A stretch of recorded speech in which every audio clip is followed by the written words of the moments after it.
Hey, good morning, good afternoon, good evening, whatever time it might be where you are. Hey there, it's great to be back. My name is Jeff Fritz. It's December 9th, 2018. We're going to write a little code today. Hey there. Gosh, I'm seeing some of our friends there in the chat room. I'm back. I'm back in Philadelphia, back from Las Vegas, back from Dev Intersection, back from Microsoft Connect, and I am so thrilled to be writing code with you today. Let's say hello to a couple folks there in the chat room who are our morning risers here. Good morning, DaNerd100. Coded Beard, good afternoon to you. Rambling Geek. Glad you're back from a great trip. Thank you, Robert Tables, for that kind subscription. 3 months in a row, you're going to get bumped up to, I believe it's a blue mug now. And we'll make a donation to Girl Develop It. Let me finish saying hello to folks this morning. Tagaron, great to see you. Hello, hello. Johan B, good evening out there. Bardaki is here. HHXX, hello, hello. Johan B, nice music. What's it called? It's called my theme song. I bought it on Audio Jungle, and I believe it was called like Summer Funk or something. Let me see. I have it here in my I have it here on my OneDrive. That's where I keep it so that I can take it with me and have it everywhere I need to stream. Where did it go? It's here somewhere. Music, intro, MP3. Energetic Funk is what it's called. Energetic Funk Pop. There you go. Alrighty. What can Fritzbot do? Anything that we've built it to do here on stream. I'll show you the GitHub repository in just a minute. Hey, Stelzy, good to see you. Of course, Robert Tables, good morning. Oh, wow. Stho32, hello, good afternoon. Really enjoyed the streams from the conferences. Thank you, Bardaki. It took a lot of work to get that set up. Maher is here. Hello. Hey. Thank you, Bardaki, so much for that. We'll make another donation based on that. It may sound familiar. Yeah, a number of folks have purchased that. Hey, Lennon and Kasukin are here. All right. Whew. That's a lot of folks. Good morning. Good morning. It's so great to see you all here. Let's start talking about what happened this week. Let me get some music playing here in the background. Of course, I love having music from our friend, Mr. Carl Franklin, who wrote Music to Code By. That's music that's set up, that's engineered to get you focused, to get you concentrating on whatever task it might be. It's scientifically engineered to get your mind released of all that stress and focused on whatever task it is you might have.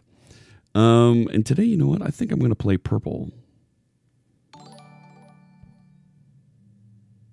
Hey, Landon, thanks so much for that subscription. 4 months in a row. Really great stuff there. Thank you. We'll make another donation. The sub train is going. Look at it over there. Oh, my gosh. So we had a great time at Connect and Dev Intersection. Let's see if I can bring the blog post, the website up here real quick, and we can talk about this. And then I've got a whole rundown of things that we want to do here. There we go. So let's go over to the website. We'll do this. There we go. So, website hasn't been updated for the next show just yet, but Dev Intersection's a really great group of folks that I am very proud to be affiliated with. Wow, DaNerd, thank you so much for that kind subscription. That is awesome. Thank you. Thank you. Let me go back to your question in just a second, Rambling Geek. We had this show on the books, the Dev Intersection show, and you saw it in the corner over there for months and months and months. Since, March. 4 months already. Thank you, Rambling Geek. Thank you. Thank you for that kind subscription. 4 months, yeah. Can you believe it? And we were going to put on a great show here at Dev Intersection, and we even had a special crossover stream between myself and Noopcat, Suze Hinton. planned. It was on the books for months. And then in September, I got a call from a director in marketing. Hey, would you like to do a full day of workshops and live coding streams for Connect in Las Vegas? Well, don't have to ask me twice. Yes. And Connect at Dev Intersection was born. And we took Tuesday, the first day of the event, and we turned it into Connect. And it was, if you saw any of it, it was amazing. It was over on the Visual Studio channel. We had a really great time. And all of the Scotts were there. Scott Guthrie and Scott Hanselman and Scott Hunter were all there answering questions. They gave keynotes. Really great stuff. I'm thrilled that they were able to join us and we were able to put together a really neat event. So the video for that is out on YouTube. If you'd like to see it there is, of course, a video on demand available for you here on Twitch. Now, that was great for folks that were watching online, but we still had all this great content planned in person for folks in Las Vegas. So we had 2 more days of that, and I even did a pre-conference workshop at the event. But that what was it? That session that we already had planned with myself and Suze is available. It is out there. If I go to Twitch TV, Visual Studio videos. Yeah. It is right here. I'm going to figure out where to put this out on our one of our YouTube channels. We got to get it out there. Hey, Bokyo, good to see you. But we talked about a little project that I've been kicking around about. Now we're going to have the commercial. Anyways, we talked about a little project that we were working on around getting a picture of the meter that's in my basement on my oil tank and digitizing it so that you could read it from a phone, from a watch, or somewhere that isn't going into the basement and heading over to the oil tank and inspecting and figure out what it is. And then let's automate that.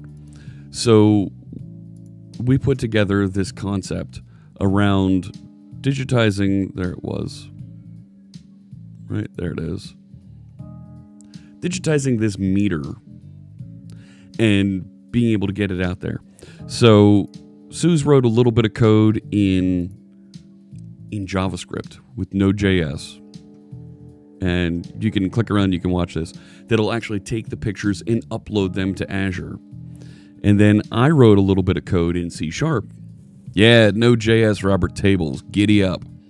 And then I wrote a little bit of code in C# that takes that image and then throws it into Cognitive Services so that we can turn that image, those numbers, into real data.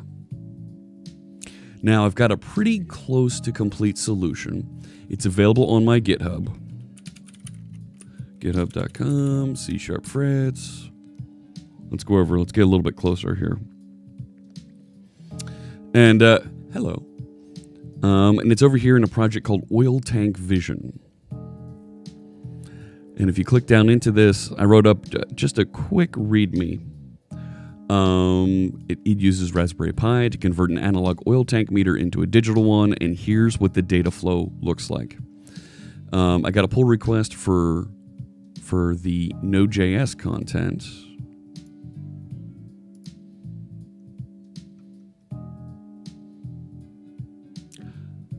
I love it so much when she puts the Bitmoji into the commit messages. So cool. That's great. So we merged this in, and now we have both projects that we were working on sitting in one repository. And I'm so thankful to Suze for sending over, for sharing that with us. Over the next few days here on stream, I'm not going to work on it today. I've got some other things that I want to get done first. But I'm going to take this, we'll load it onto a real Pi. and we'll finish getting it wired up, and I hope to show you some pictures as it's happening, as it's running in my basement here. I'll share that on stream over the next week or so. Rambling Geek says it was awesome. Didn't catch all of Connect, but what I did see was spot on. Oh, I'm glad you enjoyed that. I always knew that developers can be lazy. Thanks, Bardaki. Thanks.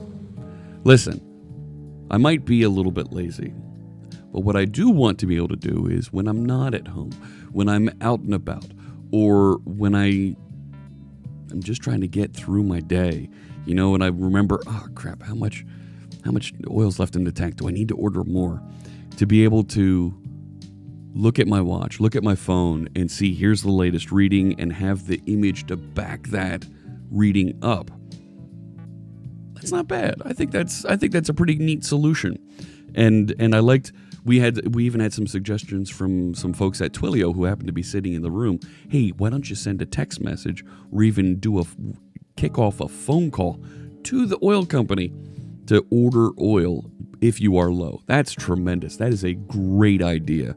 And I'm even going to create an issue for that right now. Let's do that. When oil is low, send a text message or even automate a phone call to the oil company. And I'm going to put that as an enhancement. And maybe I can recruit some of my friends from Twilio to join me and help wire that up at some point. I think that might be a lot of fun to work through. So that's the project that we were working on.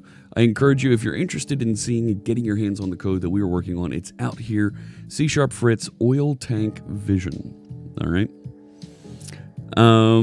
Next, love the idea. I would do the same if you had that problem. Yeah. Have an email when it's getting low. Sure, that's another one. Lazy as a developer is a loose word.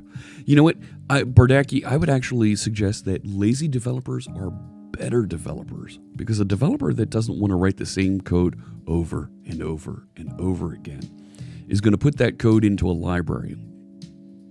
Put it somewhere where it can be shared. Put it somewhere where it can be reused and make better use of it. And when you recognize that you're writing the same code twice, 3 times, and you automate it, you share it, you make it available to other folks on a platform like NuGet or NPM. Now we're getting somewhere. Now we're raising the tide for everybody, right? Raising,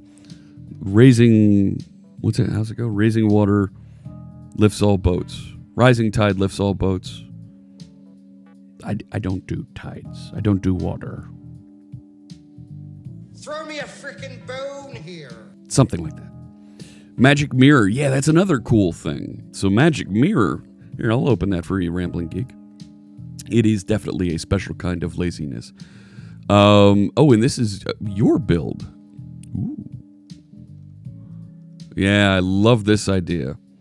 So using a Raspberry Pi, you can put a screen behind a mirror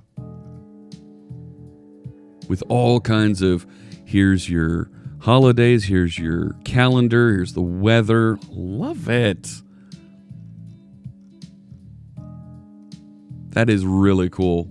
So, and you know what? That's something that I would definitely be interested in building as well. And you know what? I've got about the next month off from the folks at Microsoft. Maybe I'll look into doing something like this, because I could definitely see this being interesting. And our friend Scott Hanselman did something similar on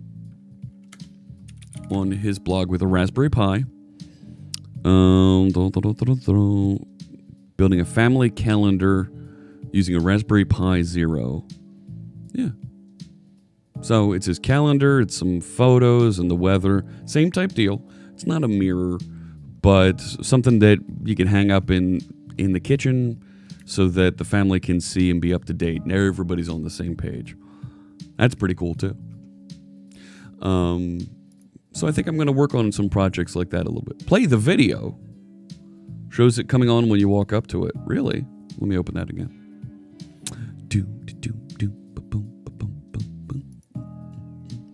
And then I also want to show, let me see here.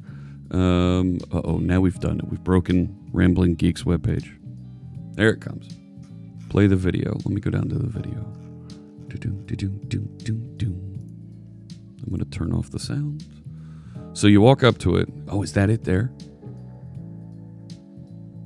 Sneak up to it and boom. That's pretty cool. That's really neat. And that's a Raspberry Pi. What do you have what's detecting it? A passive IR sensor enables that's pretty cool. Very neat stuff. Is the parts list and software linked here? Magic Mirror Builders, and there's your parts list. Very cool. Very cool stuff. Check that out. Last thing that I wanted to show you. Let me see if I can get into my photos here. This one. So it was a ton of stuff that we were building and doing as part of the event. Let's see. So when I first arrived,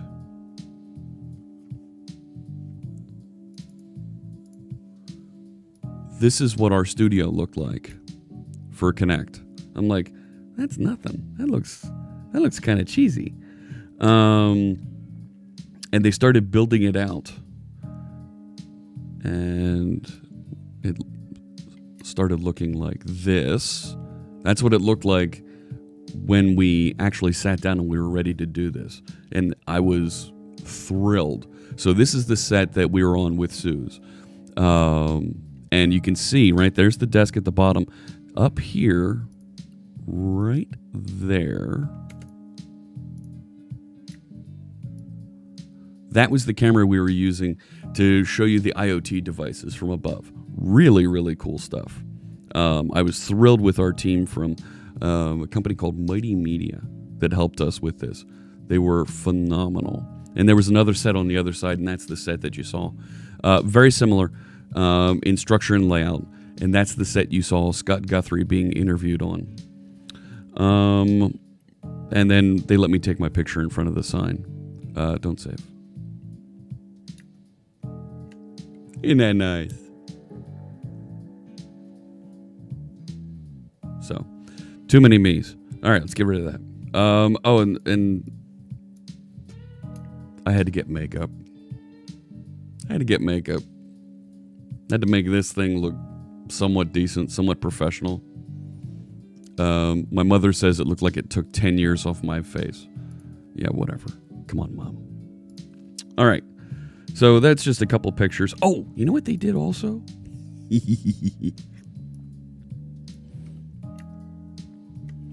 They changed the signs outside. So it said Studio A, Twitch. Not live streaming, not Mixer. Twitch. I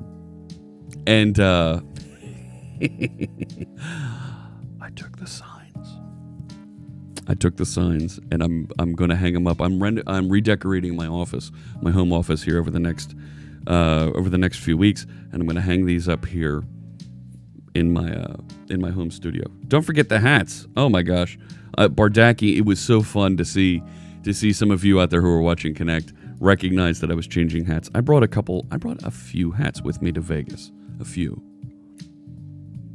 I brought those.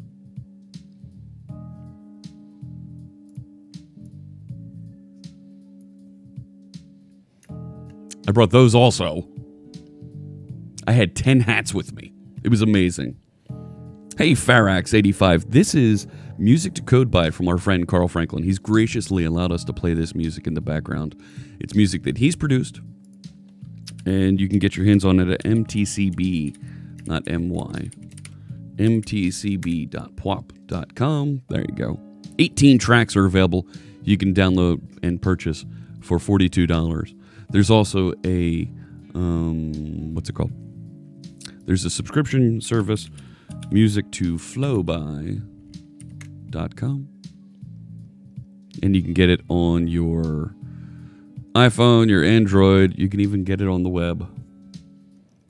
And there's a couple of them that you can download and listen to immediately right here. Very cool stuff. So here's a developer who's got a lot of hats. Absolutely. No problem, Ferex. Glad to answer your question.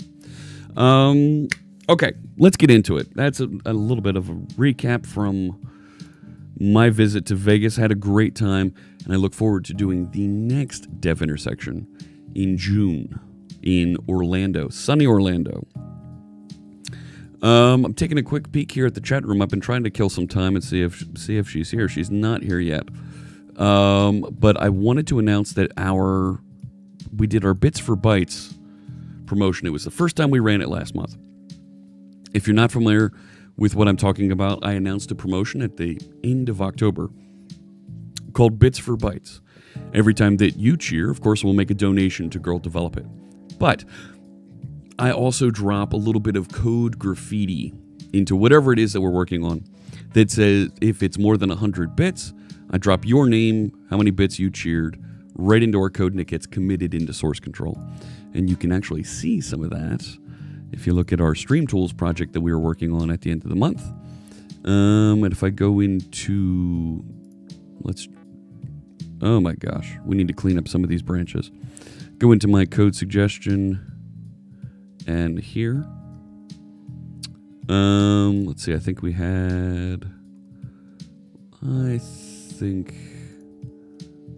there we go. There's some cheers. Mantis, thanks so much for that kind subscription with your Twitch Prime. Very cool stuff. And we'll make a donation to Girl Develop It for that subscription as well. So we dropped in some of these to indicate, hey, folks cheered for these things that we were working on. And that's great, and that will stay there. But at the end of the month, whoever cheered the most at the end of the month is going to be offered a chance to pair program with me live during one of our sessions. And I can tell you that the number one person, the person who cheered the most last month, was Pac-Man Jr. Now, Pac-Man Jr. did drop me a line, and he said, Yay, another month. thank you, Stelzy, for that subscription. Yes, thank you. Pac-Man Jr. said, I don't need to do the pair programming. You can give that to someone else. Well, the next person on the list was Moz.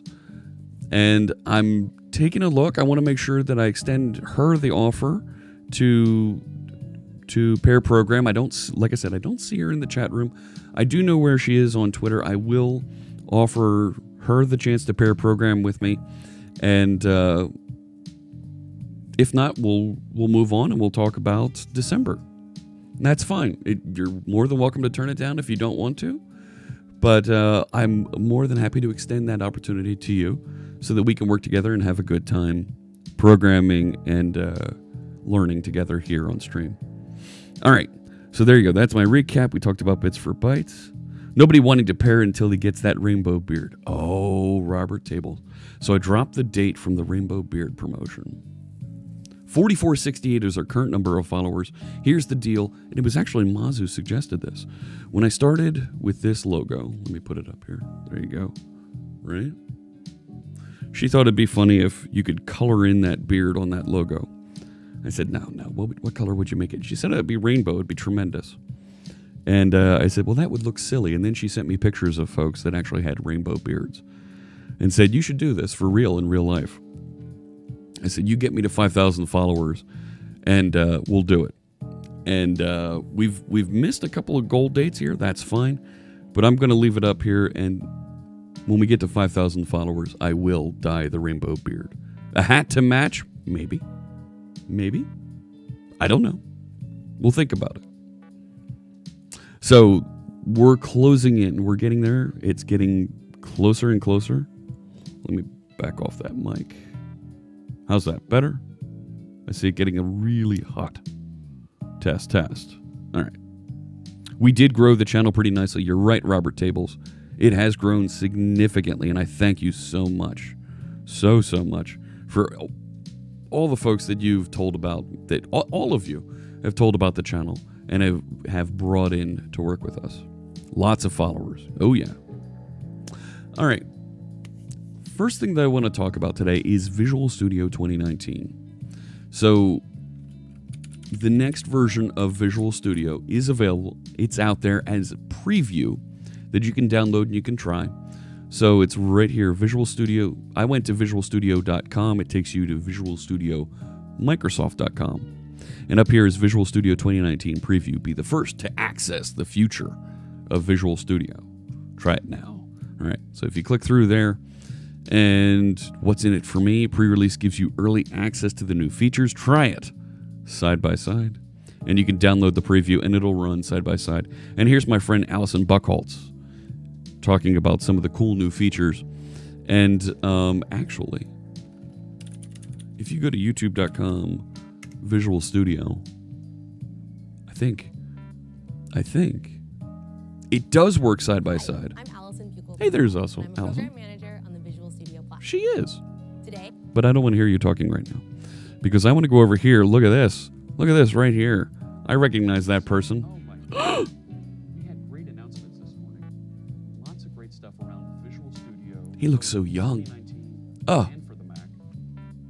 Hey, that's me. I like my nameplate better than that one. All right. So you can actually watch my interview here with my good friends. There's Uni. And come on, let's pivot over here. There we go. And this is Amanda Silver. Amanda Silver is the director. Where she's partner. Where is it? There's a nameplate for her here as well.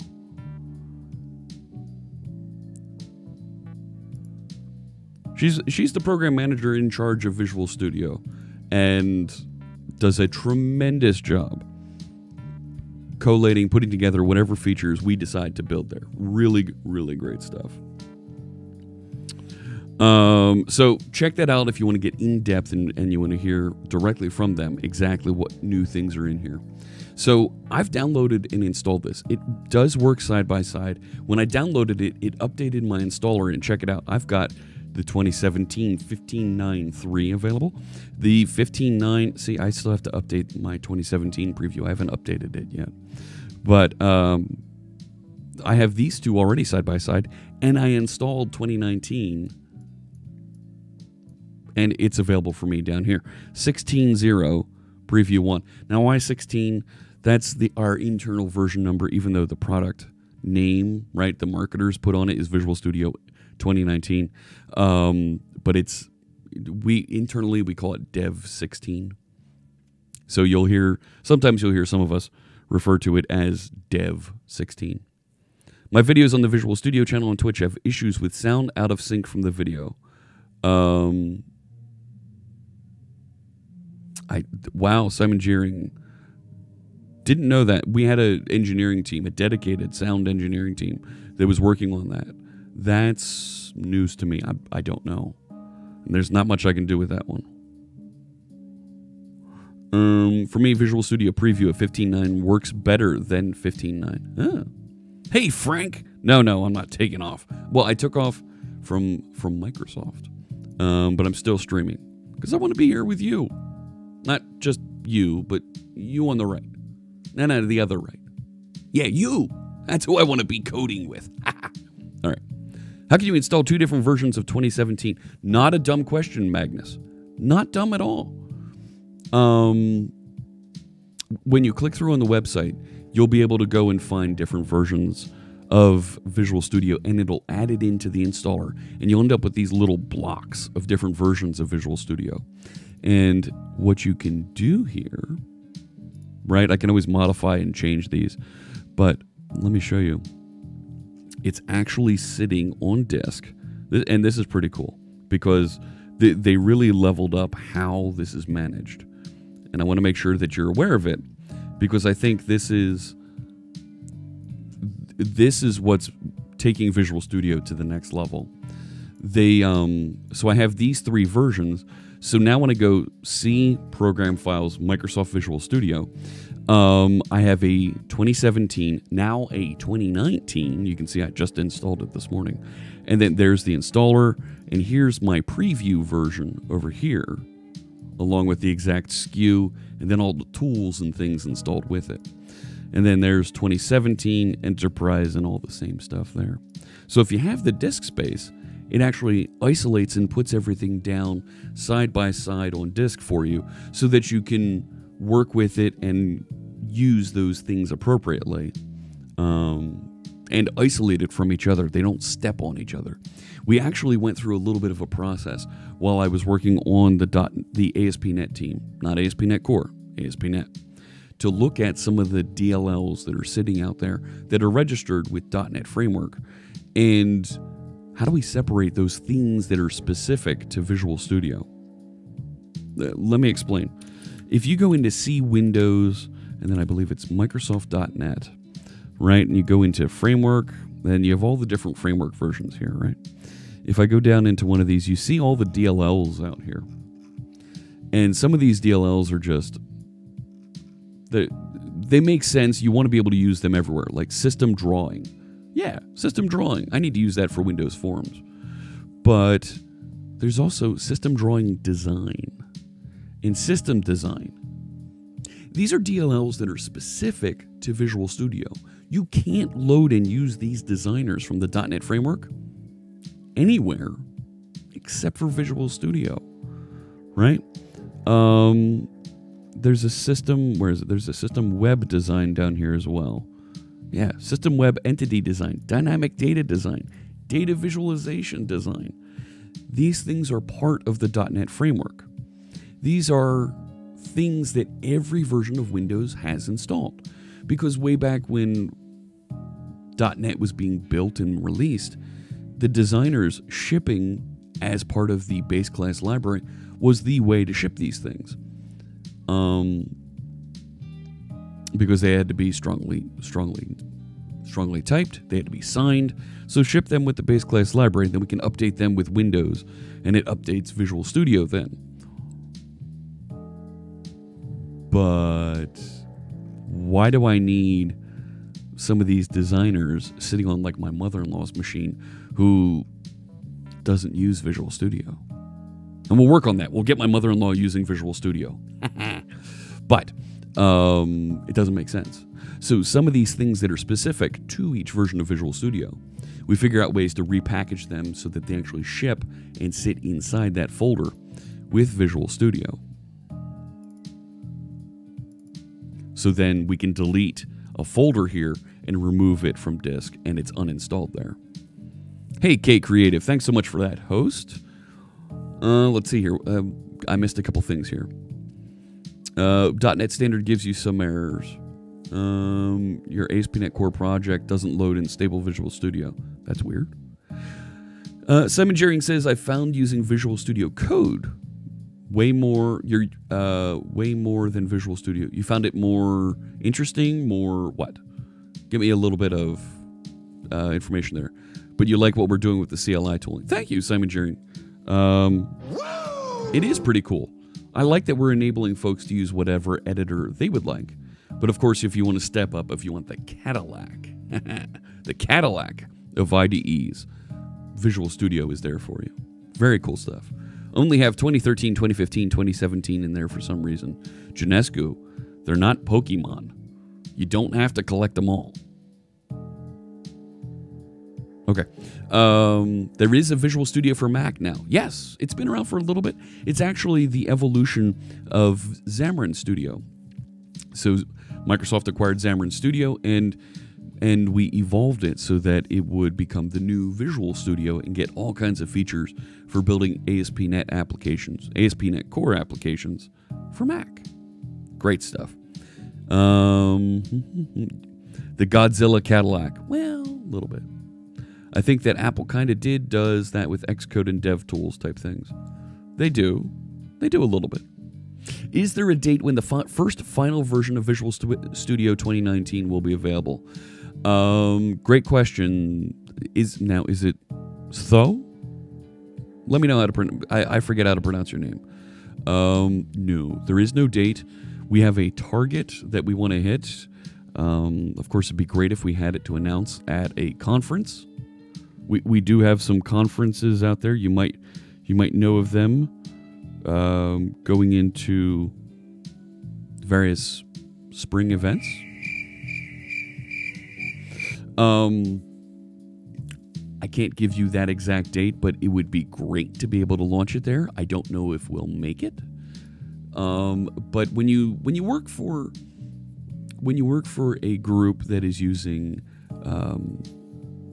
Scrum, that's using those lean methodologies, you're gonna ship when it's ready to ship, and for better or for worse, that's what you're gonna see from Microsoft. Is if it's not ready to ship for Visual Studio, we're gonna wait till it's ready to ship. And I think that's tremendous support from the leadership, that we're going to be flexible with that. We have a target. We'll cut and adjust features to try and make that target. But there's some critical features we want to make sure we ship for you, and they're going to make that call, what we can ship and put in the box for you. Vistazen. That would be a nice goal. We'll see. Gotta catch them all, what every Pokemon player says. Yes, agreed. President Not Sure, good to see you. If you rename Xcode to something with its version to like Xcode 9.4 before installing the latest, they'll live side by side. Oh, that's cool. I didn't know you could do that. I usually have both VS Code and VS Open at the same time, but I like working with Visual Studio Code more. But Visual Studio has all those controller view scaffolding tools for MVC. Wanted to use Blazor, but no Blazor tooling yet. Right, it's a preview. It's not there yet. However, those extensions, those features are available on the command line. So I shoot the gun. You can build and work with Blazor on the command line and still take advantage of Visual Studio 2019. So I did install Visual Studio 2019. It's not down here it's not on my start bar yet. No. Where is it? And it's, oh no. Where'd it go? There it is. Visual Studio 2019 preview. Pin to start. Yes, and don't put it over there. That's a silly place to put it. Put it over here. Someplace prominent. Run. Do it. Ooh. Okay, so there's a bunch of cool things here. Good to see you too, President Not Sure. Thanks so much for joining us. That's what I so love about Visual Studio. When it comes out, it's finished, and bugs are bugs. And because things are built in a very extensible model in Visual Studio, it's easy to patch and get updates and get those fixes, because we've recognized that code moves faster and features move faster than a full release cycle. So if we can push out bug fixes and new features once a month, once every 2 months, great. That's fantastic. That only helps make you more productive. Waiting every 6 months for a service pack or updates to Windows, folks don't feel good about that. So, and then make an API of an ASP.NET Core website. Yeah, I hope Blazor was going to be announced as official at Connect. I feel the same way, Denerd. We're working on it. We are. There's a lot of negotiating. There's a lot of... It's not a technical limitation for us. It's a business thing at this point. And there's a lot of stakeholders involved in that business. So we got to make sure we get them set up straight. We got to make sure that everybody agrees to this. And we've got some really smart people working on that decision. So don't rush developers working on critical developer tools. I agree, Robert Tables. Well said. So this is the new splash screen. Yeah, I think it is. This is kind of nice. They intend to release that during the official release of 3.0, something with Razor components. So what you're referring to, I shoot the gun, is there's two pieces to Razor now. There's Razor components, and that's that ability to reuse Razor files as a component, to be able to reference them, very similar to directives in things like Angular. That is going to ship with ASP.NET Core 3, but the client-side WebAssembly is still up in the air. Client-side Blazor is being discussed. So what's going on here? Our company's going to rewrite our front end. Love to use Blazor, but it will be too new, so probably go with React. Okay. Is it possible someday we can just update our installed Visual Studio to a newer version? And that's Sonar Ganol?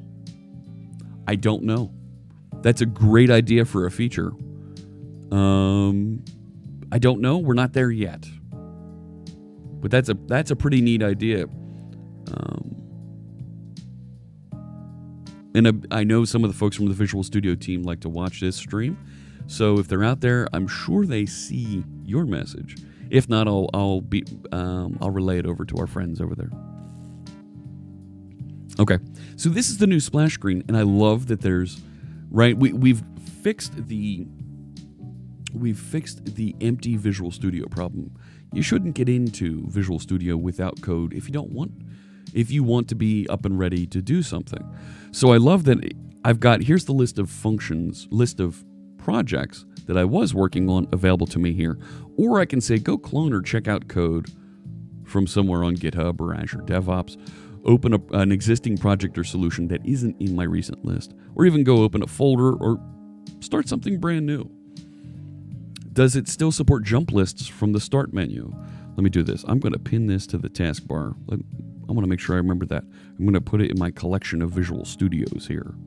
So I've got Visual Studio 2017, Visual Studio Preview. You can't see it. It's behind the rainbow beard deal. Let me move this temporarily.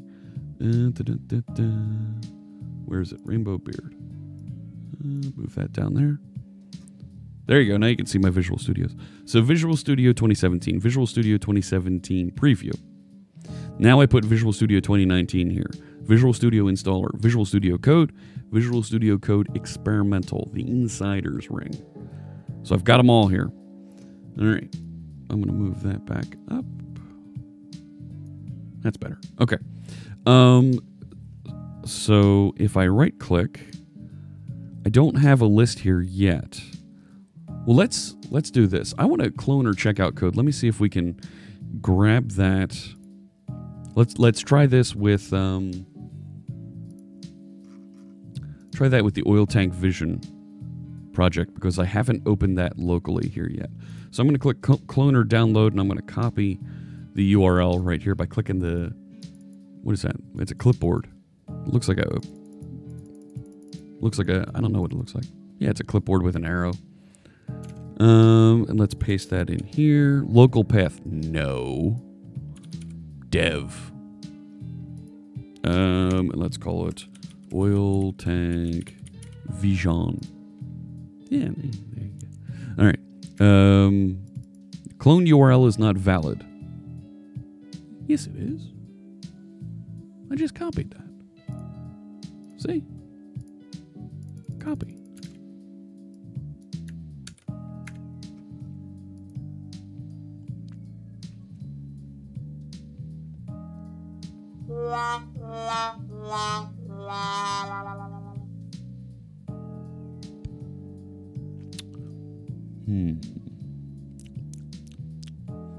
Okay.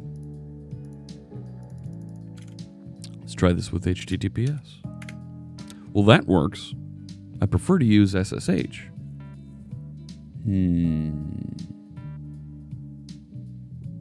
Yeah. Darth Minos. Looks like no SSH clone support. I think you're right. Haven't been a fan of the GitHub app. Haven't tried it again in quite a while. Loved Tower for Mac. Never used Tower. The GitHub app is nice. Let's see. I'm going to just clone that. All right. Where is it? Okay, so we're up and running and in already, and all of my code is here. Okay, that's pretty cool. Jumped me in so fast. And there's all the code that I wrote in C#. And I love how we've eliminated the header bar, right? That title bar that it was kind of lame. You know, we get an extra line of code now on the screen. So that's pretty cool. I mean, it loaded really fast. I'm not a fan of using the Team Explorer in here to interact with Git. And it feels weird that it kind of promoted DevOps to me when I pulled it from GitHub, you know? Am I seeing a live share coming up? Oh, yeah, we'll absolutely do that. You use Fork nowadays. I'm not familiar with Fork, Inzanet. Can you share a link for us? All I heard from the other room was sad trombone. Oh, yeah, absolutely. There's a CLI helper called Hub that is nice. Create repos, PRs, etc. Git-fork.com. Let's take a look. Let's see what Inzanet has for us here. Ooh.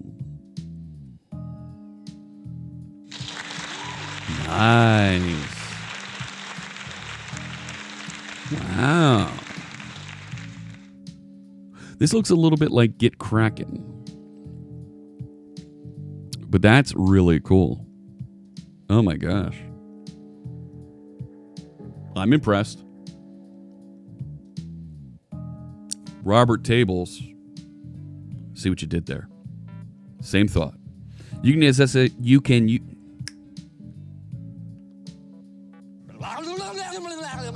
You can use SSH in Windows 10 with the native SSH client, but it takes more setup than is desired. Hey, Space Shot, good to see you. Interactive rebase. Oh, that's nice. That's nice. Image diffs. Ooh. Pretty. Repository browser. All right. That is very cool. Inzanet. That. Oh my. Thank you so much for sharing that. Yeah, bonus points to you. Looks nicer than Source Tree. Yeah. Git Rebase Master I is a pretty good interactive rebase. I see what you did there. I see what you did there, Space Shop. Is it paid or OSS? It looks like OSS. I'm just seeing download about us. Let's click. Did it again. Looks. We're a family of software developers crafting Fork in our spare time. Looks open. Looks open source? Copyright, support, release notes.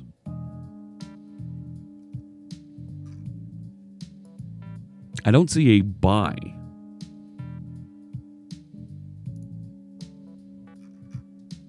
Right? It's just download. But I also don't see a link for source code. I just see free.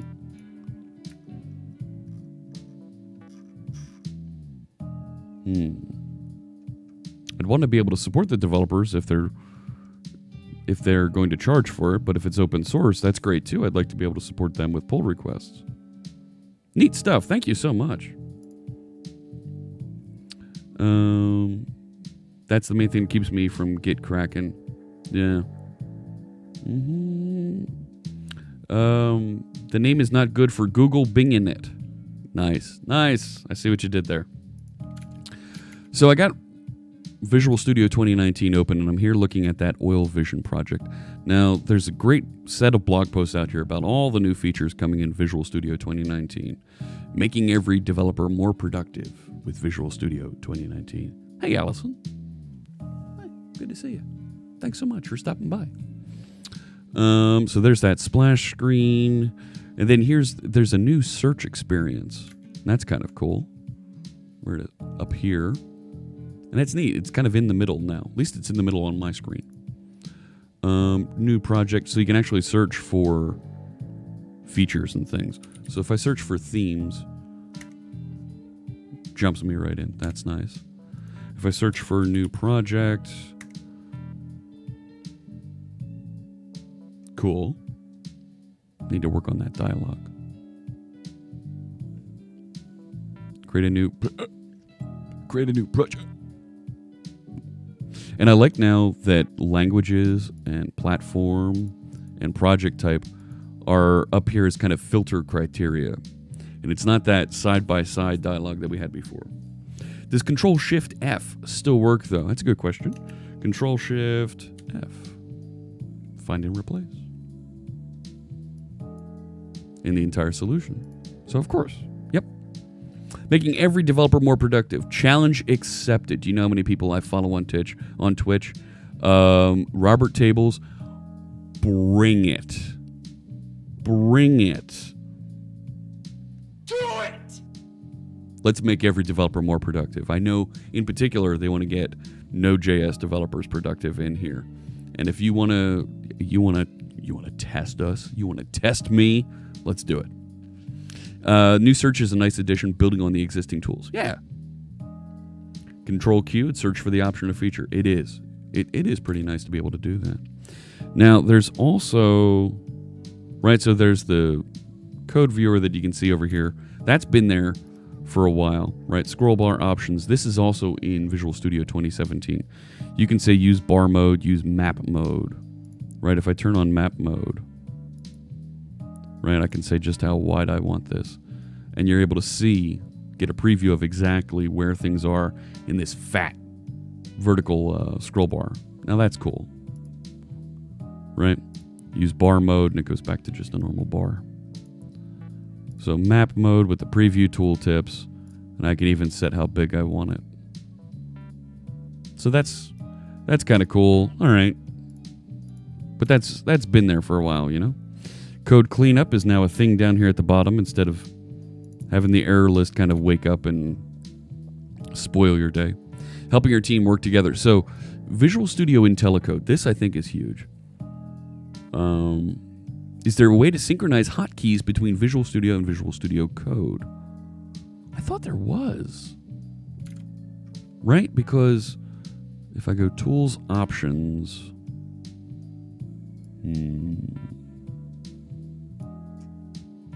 No, there. You know what? I think you're right. There isn't. There is a way to use the Visual Studio hotkeys. Machine Learning IntelliSense is a great feature announcement. Account settings, options and settings. That's for Data Lake. Import and export settings. Environment settings. So they can import it on any machine. Maybe. If I go here, account settings, manage your Visual Studio profile, you need to refresh credentials. Oh no.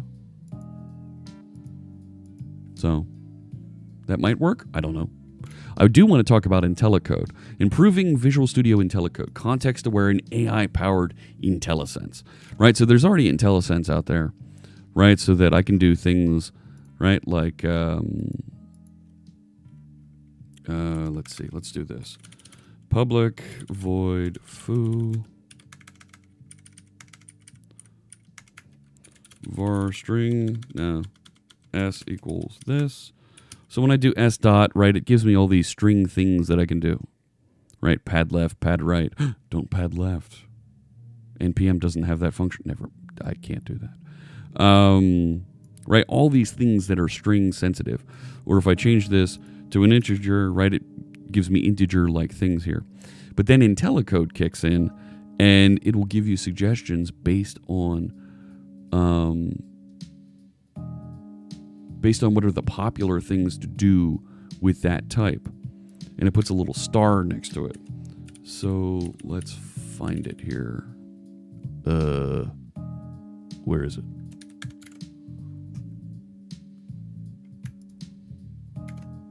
Right, assisted IntelliSense, and it puts these little stars next to things. Inferring code style and formatting conventions, yeah. Recommendations for your types based on your code.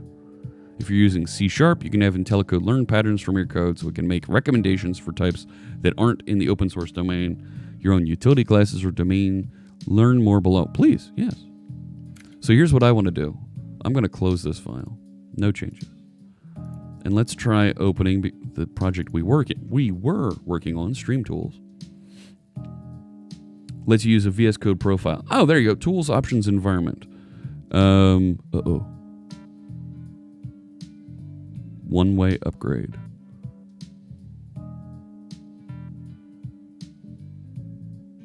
can be done exactly how I want it. The only question is, are you the man to do it? Yes, I am. Don't upgrade that. Bad idea. Not yet. Upgrade log. No messages. Fantastic. All right, so here's my project that we were working on called Stream Tools. And this generates and puts some of the things that you see into the... Ooh, what happened there? Into the video. Things like that rainbow beard gauge and the numbers you see down below here. JavaScript TypeScript is now supported by IntelliCode. Oh, yes. I think Python is as well. So that's really great. Build completed but failed. Yeah, I know. Not everything works yet. Take it easy there, fella. Yeah. But IntelliCode is supposed to now work with some of these things. So let me get rid of that. Let's go over here. Let's look at a controller. Here's my GitHub controller that gets some of my GitHub data. Right? So I have a GitHub contributor. Latest changes. So if I say outmodel dot item 1, item 2, item 3. Yeah, that's brilliant, Jeff. What the heck were you doing? These are strings. I get all that link stuff here. I'm not seeing IntelliCode light up in this project.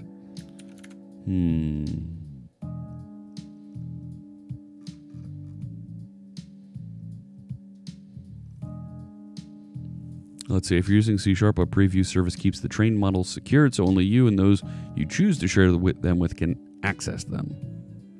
All right. That would be cool.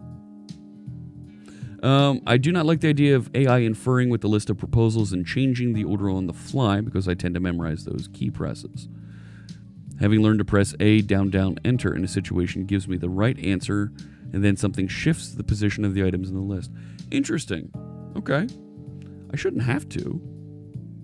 Other windows, IntelliCode, view, other windows. It's not here.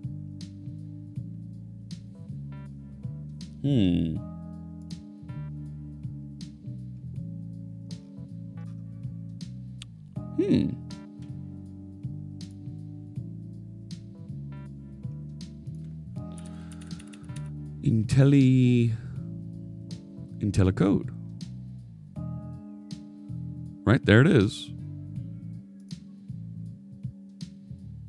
Well, let's restart. LiveShare now comes with it in the box. I wonder why it didn't install for me.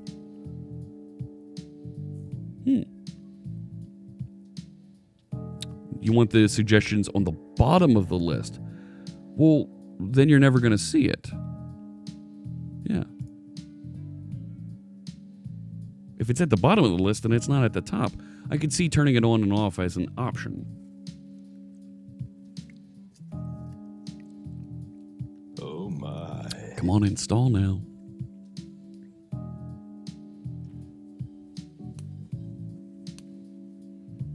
The machines are not advanced enough to understand my project. Yes, they are.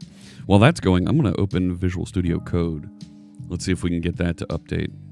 Because if you're updating one Visual Studio, why not update them all?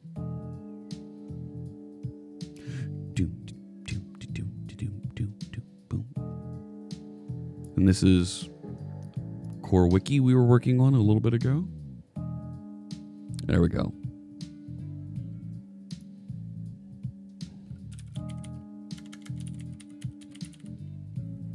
IntelliCode, yes.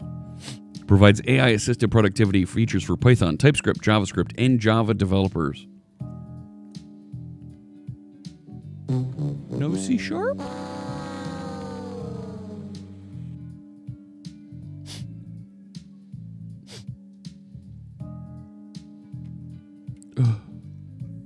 And now I feel shame. Did you ever try out Arduino? Asks Americona. Hey, Americona, thanks so much for stopping by. Love the Overwatch The Overwatch icon there. Overwatch League icon. I thought I installed Arduino on this one. Let me let that install and see what happens. There we go. All right. So Visual Studio 2019. Hey, look, it does have the pinned project that I opened. Let's open that up and take a look-see. Nice. Look at that. No PowerShell, too. It's coming. I know there's a bunch coming. It says there on the README, C# is separate. Blech. CoderCat, I got it right after the event, and it was nice but slow at times. All right. You used Arduino to build a Skype busy lamp. Very cool. Come on, Visual Studio. What would you say you're doing there? It is a preview.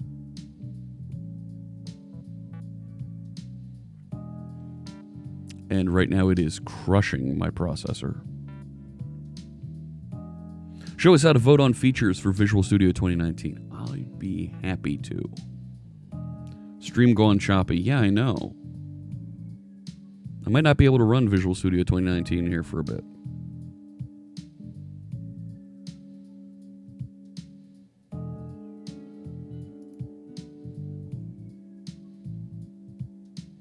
Come on. Going very choppy. Wow. It's not user voice. They're not taking it off of user voice anymore. Give me 1 second here. We'll take a look-see.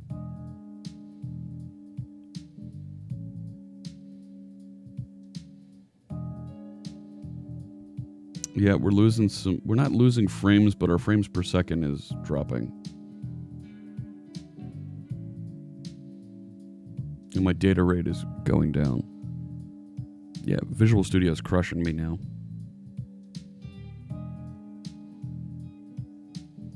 Kanye says you should check out the JetBrains IDEs, 10 times better. I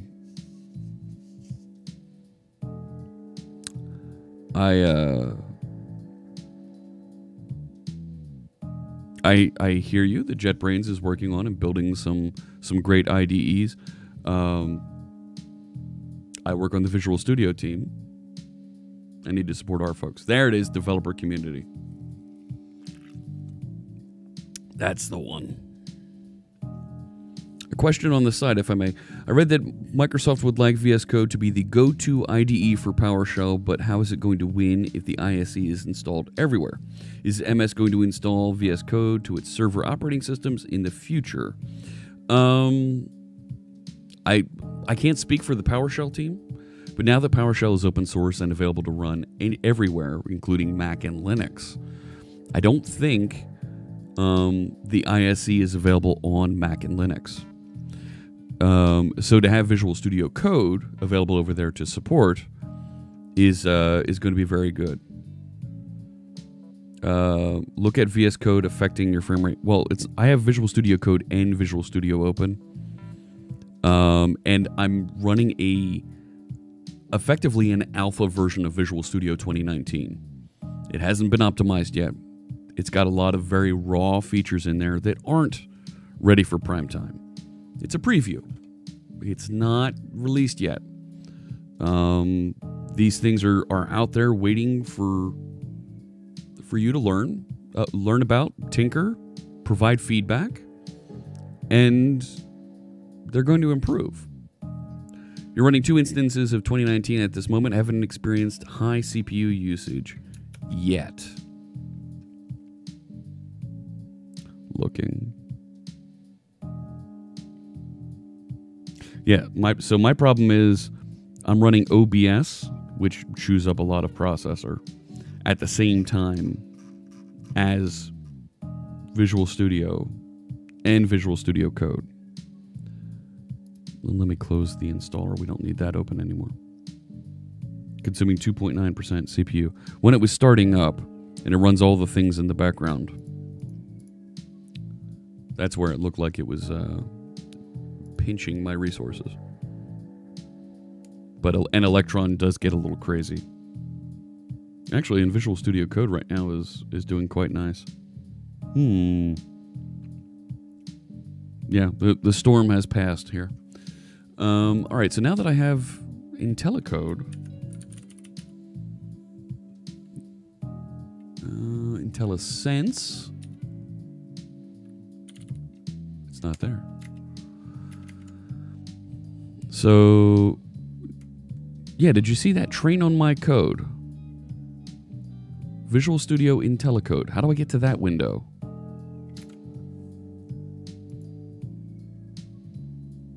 Right, view, other windows.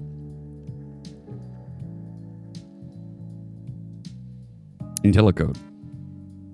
Hey. No models are trained from this solution. Please sign into Visual Studio to train a model. I am signed in.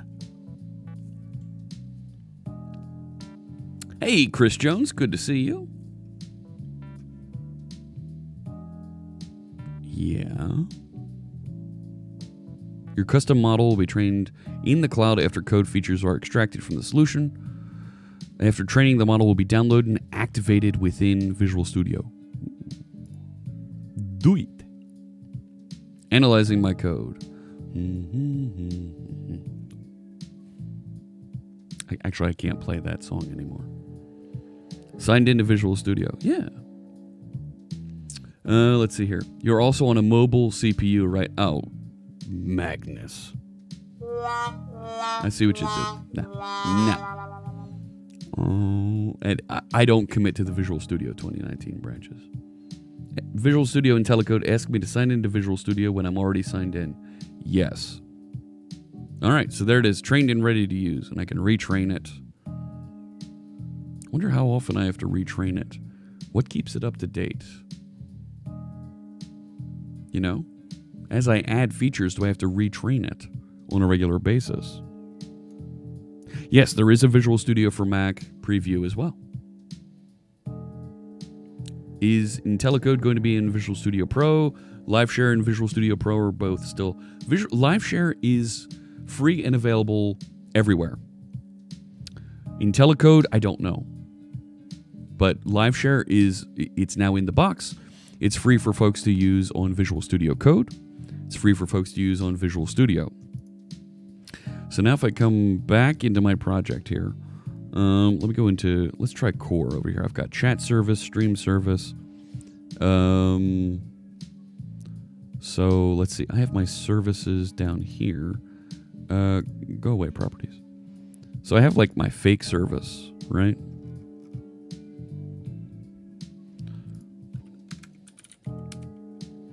Hey, look at that. So I got the little stars here, and IntelliCode suggested you use this a lot inside this. All right, that's kind of neat.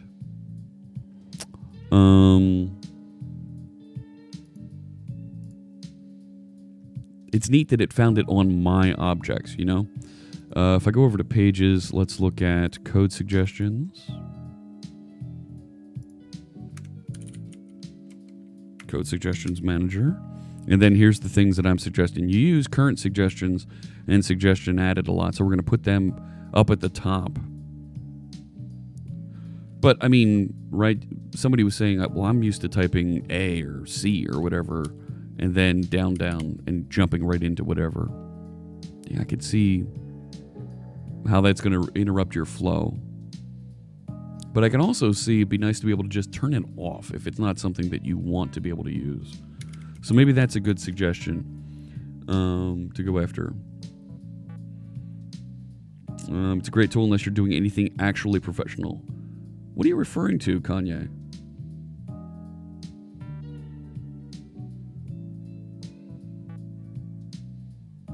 You can turn it off in the options, yeah.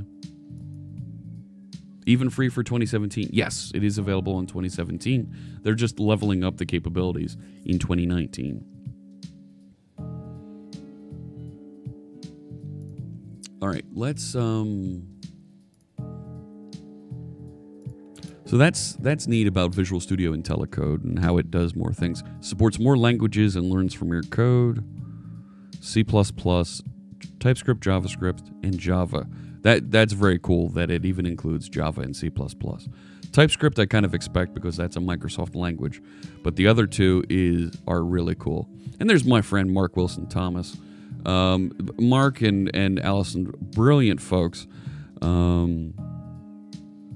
Maybe I can get a hold of them to talk about IntelliCode here on a stream sometime. So very, very cool stuff around that. LiveShare, big improvements for LiveShare. There's John Chu talking about some of the things, and this is neat. Robert Tables even saw this mentioned on a Twitter feed last night, that you can get the interactive code reviews using LiveShare, so everybody sees it and you can comment on these things. Interactive education. Gee, I wonder what they were watching when they were talking about this.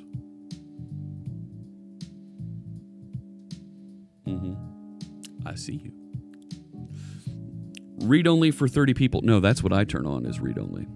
You can leave it wide open for everybody to use. Not sure what you just said, but something triggered my Alexa device to say, sorry. When you train the AI model on your code, what gets sent to the cloud? Is your code sent? Secure? What is saved? Great questions, Coder Cat, and I don't have those answers.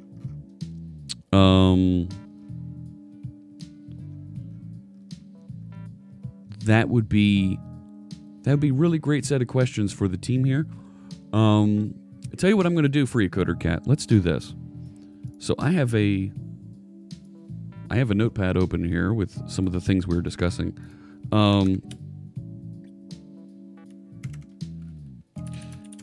Can we get some discussion, disclosure on what is sent to the cloud for IntelliCode training?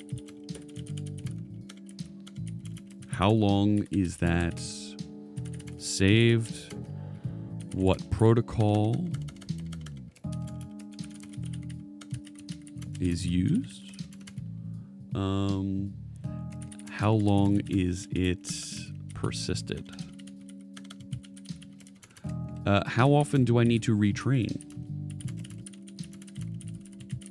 These are good questions, and I'm happy to relay them to the team. And let's see if we can get a little bit of FAQ maybe along with this. And actually, wait a sec. FAQ. Is it here? What is IntelliCode? What does it enable customers? Are there other features? What makes it better than regular? How good are the suggestions? What's the future? We're exploring a wide range of ways to improve developer productivity using AI and other advanced technologies. How much does it cost? We'll have a substantive free tier. There you go, friends. Trendsetter. Thank you, Robert Tables. I was watching the conference last week. Very impressive. Thank you. Really loving the new Microsoft. Have been using VS Code for 2 years. That's awesome. Thank you, Yo Beats. I appreciate you joining us. Great to see you here in the chat room. Cut the applause. Thank you. All right. Given your code is probably in some form of Git, it's not like MS does not already have your code on their servers. Well, for things that are on GitHub or Azure DevOps, yeah. When will it be released? It's currently experimental. No schedule for a final release. Welcoming feedback. Why isn't my favorite library seeing recommendations? Where should I raise bugs? Is this experience only available in English? Eager to understand how useful. So it's a preview. We're working on it. Privacy. Are you sending my code to the cloud? What customer data is being sent? We capture some anonymized usage and error reporting data from the extension to help improve the product. No user-defined code is sent to Microsoft, but we collect information about your use of the IntelliCode results. You can opt out of the Visual Studio Experience Improvement Program. Blah, blah, blah. The IntelliCode extension may periodically ask the developer to complete a survey, anonymized. Yeah, but what's it do with your code? So Chris had a link there, docs, Microsoft.com, IntelliCode, FAQ. What about privacy? Are you sending my code? Yeah, it doesn't say. I think getting a little bit more transparency around this is fair to ask for. You use GitHub Enterprise. Yeah, so there's a question. Will there be that last paragraph? If you use the new capabilities, you need to sign in to be able to preview the model training. Training service collects only the minimum data required to train the model. Microsoft keeps the trained models secured to your account, so only you and those you choose to share them with can access them. Your model and its learned about your code stays private to you. And then there's what is sent to Microsoft to create my model. To train a model, IntelliCode extension extracts only those elements of the code that are needed to create a model.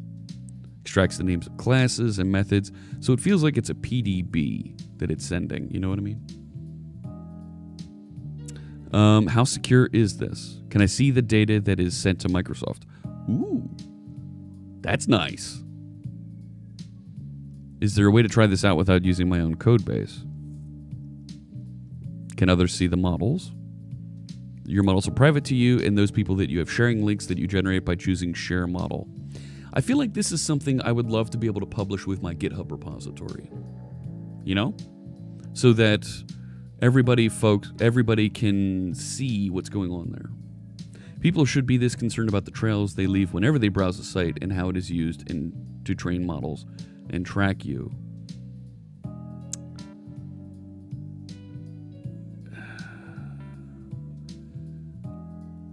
I hear you, but at the same time, folks that run web servers need to have some idea as to who's connecting to their application. And all the client-side marketing stuff. Server-side stuff, I need to know a little bit about who's connecting in because you might have bad actors that are trying to damage the server. So there's an implicit grant of, I'm requesting data from you. However, the client-side stuff, I agree with you. People in marketing on some of those advertising websites do some dirty things. But what Microsoft's trying to do here is quite commendable, to keep things private as can be for you. What I like about this and the general responsible attitude of Microsoft nowadays is how open and transparent and well documented. Yes. And I love that some of you were able to chime in and say, "Oh, Jeff, you didn't see it's here in the FAQ." Thank you for that. This is what pair programming on this stream is all about. Authorized Microsoft service personnel may be granted access to your models and extracted data for troubleshooting and diagnostic purposes only. Yeah. If you say, "Hey, this isn't working," you kind of have to say, "Yes, you can look at my model." We expect that organizations may wish to have ways of sharing models that are unique to their organizational structure. Isn't this what I just said? Holy crow, Jeff, read the stinking documentation. Browser and even worse, canvas fingerprinting for ads and tracking is scary. Yes, you should be concerned about how your data is used, but there are cameras all over every street. You walk down a street in London or New York City, and you're on dozens of cameras just by walking down the middle of the street. Great. It's going to help with crime fighting, but the government knows exactly where you are. Is that a good thing? You're walking through an airport. You go through security check. The government knows everything about you, knows everything about your bags, and can look in your bags. Is that a good thing? In the name of safety? The government's doing it. I don't know.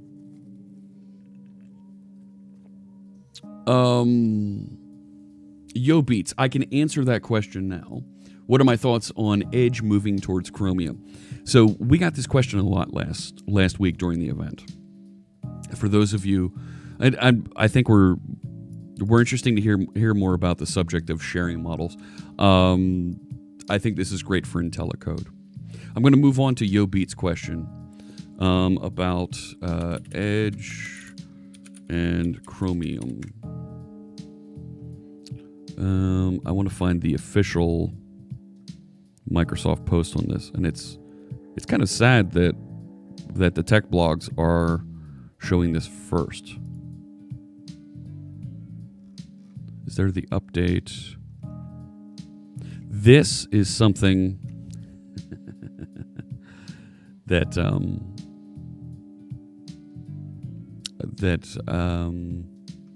to be frank, I actually sent a message over to the team and said, "Stop it."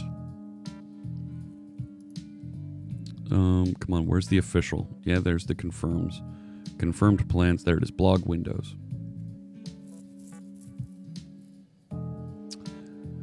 So this is a blog post from Joe Belfiore, corporate vice president for Windows, and guy with really nice hair. Thanks, Joe. I appreciate you sharing the blog post with us and giving us a little bit of insight in the public about what's happening with Edge. The challenge that Microsoft ran into is there are so many things, so many folks out there that want Chrome's features. The mobile browser has been tremendous. They built their own mobile shareable engine to be able to work with that.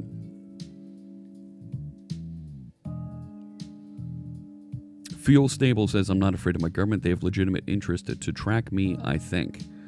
No, actually, there are folks who are even more upset about the government tracking than about private corporations. It's a very complex topic, and yes, let's table that. Let's stick with code. Let's stick with this. But I'm going to agree with you in the short term. Our privacy is something that we should be aware of, and using things like transport layer security, SSL, is a very good thing to help with that. It is a very complicated topic around privacy, but let's move on. Let's shift topics and let's get into talking about Edge here for a second. So Microsoft Edge is the new updated browser that's been shipping with Windows 10, and it uses its own engine and it's to present and render HTML that's separate, that's different from Internet Explorer. And what they decided to do was they're going to move to a Chromium-compatible web platform for Edge on the desktop. It'll now be delivered and updated for all supported version of Windows on a more frequent cadence. I'm not quite sure what this means. What I'm hoping it means is that instead of getting a new version of Edge with each release of Windows, that we get a new version of Edge delivered from the store when it's ready. Politics are a topic I enjoy missing on this stream. Yeah, I kind of agree. When it comes to browsers, move on. Stop trying to build your own everything. So Robert Tables, where this came from is, of course, Internet Explorer was the #1 browser for years. And then they lost that foothold because they stepped away from the market. They decided, you know what, we don't need to develop for this anymore. We're #1. And other browsers got aggressive and became really good at that. Now, they tried to rewrite Internet Explorer to make it better and named it Edge, and it didn't take off like they hoped. By making Edge use Chromium now, I think this is a great thing because now it's going to reduce the testing area that we as web developers are going to have to go through, that testing surface area, because you're going to have a compatible and common version of HTML, kind of the way it was first proposed, fellas, that'll work on Chrome and Edge and everywhere else. And I think that is a benefit to web developers everywhere. I think you're going to continue to get the high performance that you do already have in Edge, and you're going to get it augmented with the Chrome rendering. And it will be build once, run everywhere in one language, yeah. Compatible JavaScript everywhere. It also means that we get the same security flaws in Edge and Chrome. However, Fuel Stable, because it's open source, and now you have both amazing technologists at Google and at Microsoft working on it, hopefully there's a little bit of checks and balances there where they're able to collaborate and reduce that surface area. This is think about this. Think about this. This is two of the biggest software companies in the world that are coming together to build you a better browser. I think we all win in that. Chromium isn't the whole browser. No, it's the HTML rendering engine. There's still some things around it that are custom and that are brought in specific to differentiate.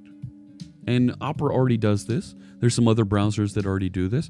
But I think this is tremendous to see this. Now, this is the thing that I reached over and nudged my friends on the Edge team and said, stop it! We had this problem with .NET Core, where people were watching our open source projects and saying, oh, look at what folks are contributing to. Here's lead engineer XYZ making commitments and building out this feature out here for .NET. Why are they doing that? Before we made an announcement, folks are already talking about it, saying, hey, look what Microsoft is building, and there's no announcement, there's no marketing around it or anything like that.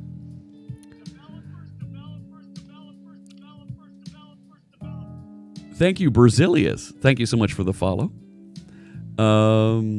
Hey, Crows, good to see you. So, they started committing source code to Chrome before they made the announcement. A month or two before the announcement. What are you doing? Of course people are watching it. So, yeah. This was the perfect opportunity to have a private repository. The perfect opportunity to keep that in sync with the public repository because it is private. You want to make sure that it does work, that you are at a good place. And when you do have it working properly, on your announcement day, push the button, submit the pull request, make that repository public. Here it is. Congratulations. Ta-da. But as we know, it's working great. This is like when Microsoft and IBM joined forces on OS 2. That was a different Microsoft. I think if you look at the open source directive and approach that comes from Microsoft now, it's significantly different. It's a significantly different story. The fact that you have a complete development environment, set of languages, tools, frameworks, C#, Visual Basic, F#, they're all open source and available for anyone to build and work with, along with the IDE, the text editor, Visual Studio Code. Literally, you can be a developer on any platform, anywhere, not even on a Microsoft platform, and you can build completely for free using Microsoft technologies on Linux, not even using Windows, and be extremely productive. I think that's a fine state of technology. Make Chromium a free browser. Well, Chromium is a free browser. Chromium's the open source version. Chrome is different. Chrome is the version that has all the Google goodness bolted onto it. So, hey Tash. Hi Tashi. Thanks so much for the follow. I appreciate you joining us.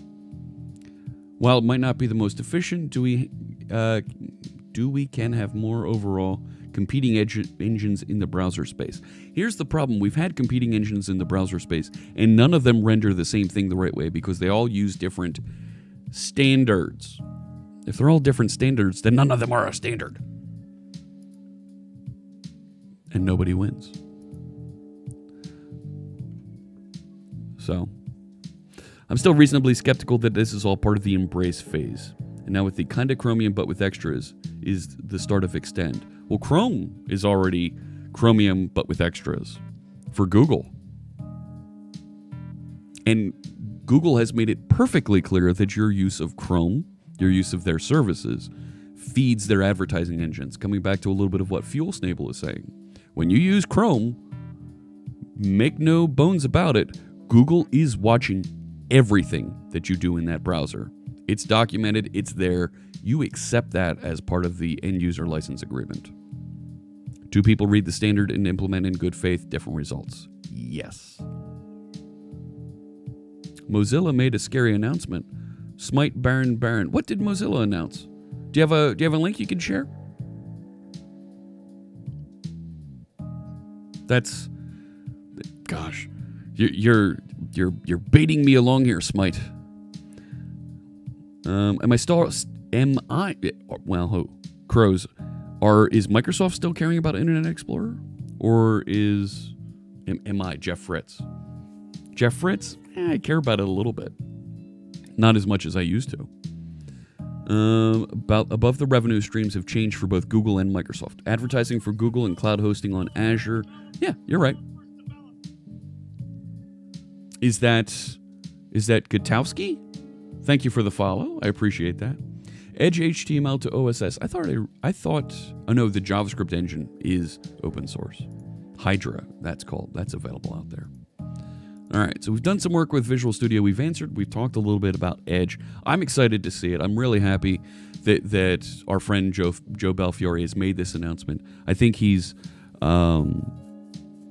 making it easier for everybody to use the web, and I think that's commendable. So Edge will still be a product, but instead of rendering with Edge technology, it's going to use the shared open source technology, which hopefully makes it better for everybody and on everybody's phones too. It was a FUD announcement from Mozilla about how Microsoft and Google are going down a troubling path. Oh, that. Yes. Yeah. No, they're not handing over control to Google. That's... No. Yeah, this is a bit of FUD. FUD, F-U-D, fear, uncertainty, and doubt. Chromium is an open source project that is Chromium OS. Chromium's an open source browser, and it is available here on, I thought it was on Code. Get the Code, check out Build and Run. Get the Code. Google specific.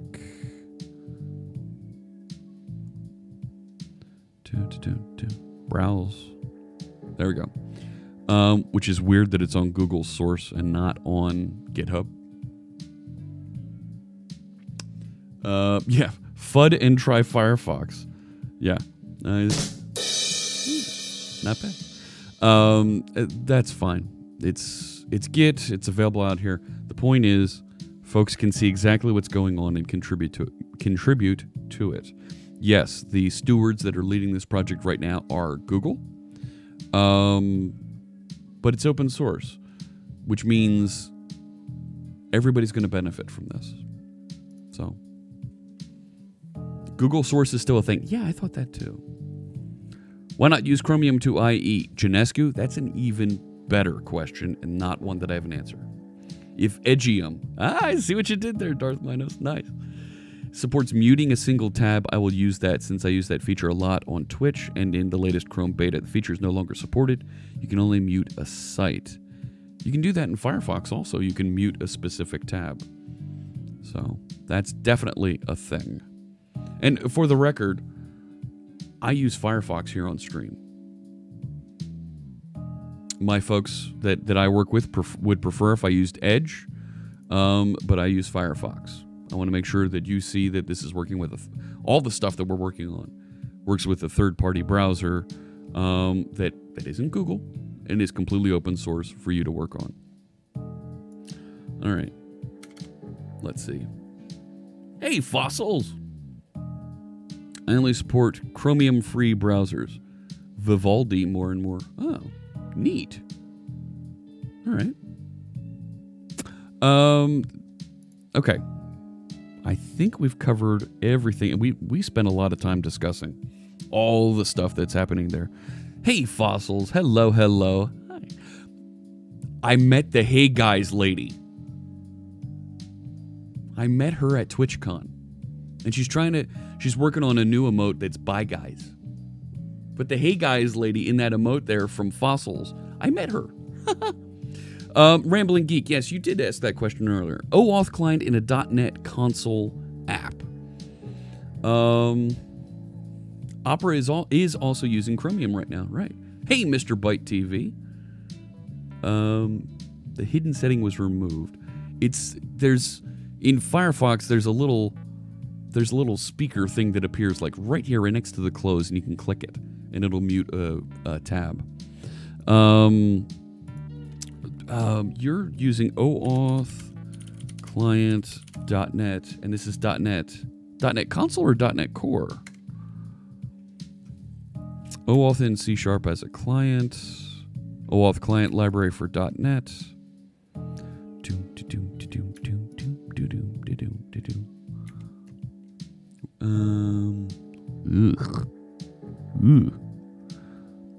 So you want to be able to have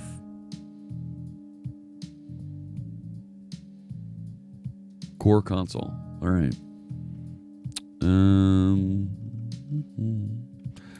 Wow.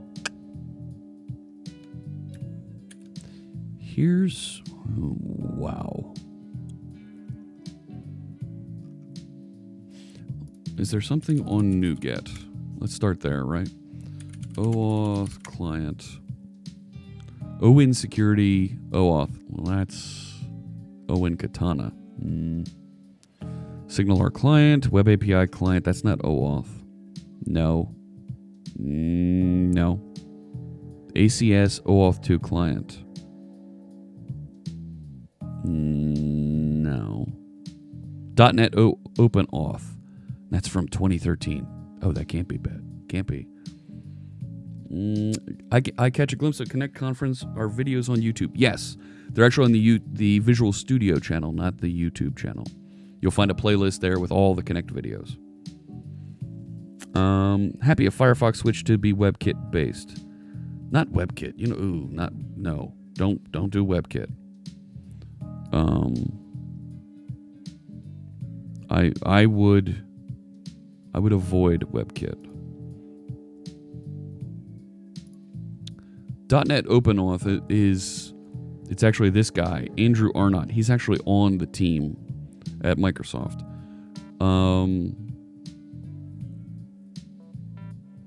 Get the source. Let's see. Years ago. That's not good. .NET OpenAuth. And things are quiet here. Rats. You're not helping me here.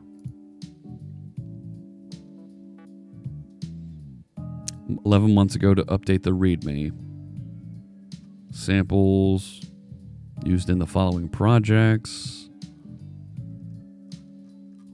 I would start here with .NET OpenAuth. It does look old.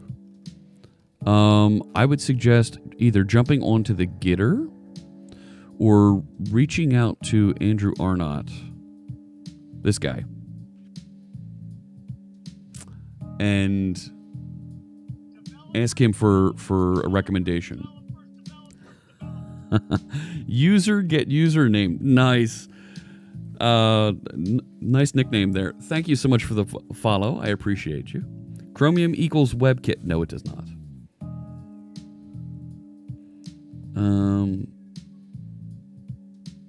So .NET OpenAuth, I believe, is built for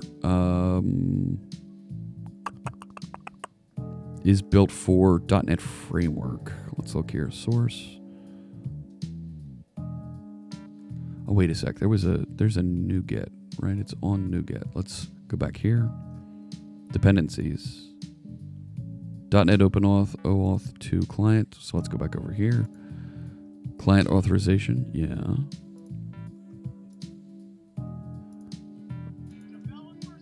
I'm looking for .NET Framework 3.5 and .NET Framework 4. Hey, Boomy LOL. Thanks so much for the follow. I appreciate you joining us here. Steve. Getting a little sweaty over there, buddy. How are the Clippers doing this year? I haven't heard too much about them. Need to work on that. Identity Server. Oh, that's a great place to look, CoderCat. Oh my gosh, why didn't I think about this?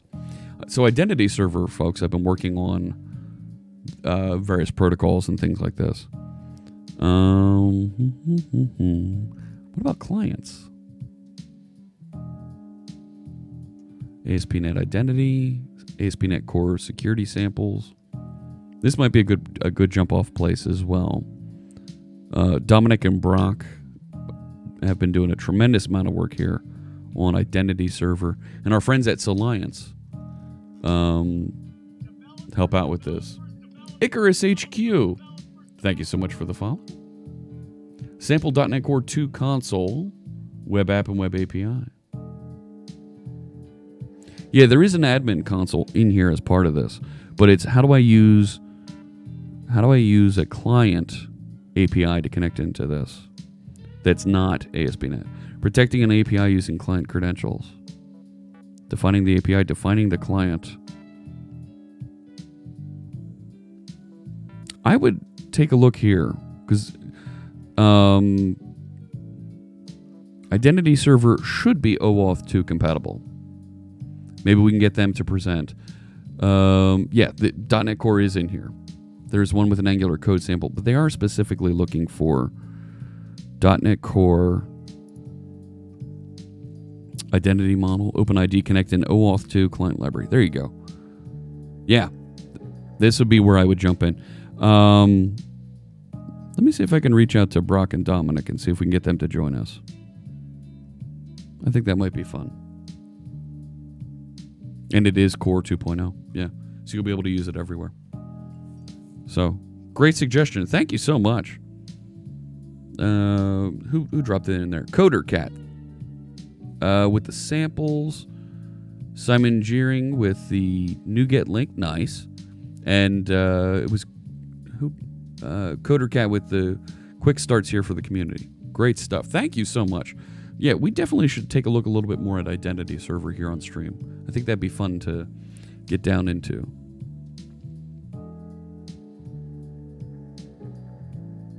So, cool. Alrighty. Let's all right, let's back out of this a little bit. All right. All right. Let's see. Let's close 2019. Bye-bye. And I'm going to roll back over to Visual Studio 2017. It's not here. Fine, I'll look at the preview. Haha. So we've been working on a project, this code suggestion project, as part of this idea to help make chat and to help enable you to interact with the code a little bit easier. And I've got a couple pull requests here from Dependabot to bump versions of things. Hey, CoderCat, thanks so much for that. Oh my gosh, not even Coder. Rambling Geek, thank you so much for gifting that subscription to CoderCat. Great stuff. That very kind of you. And CoderCat, you're going to be able to use the .NET bot now on this channel. Anywhere else on Twitch you may hang out. And we'll make a donation to Girl Develop It. Thanks so much. I appreciate that. Just wanted to do that. Well done, yes.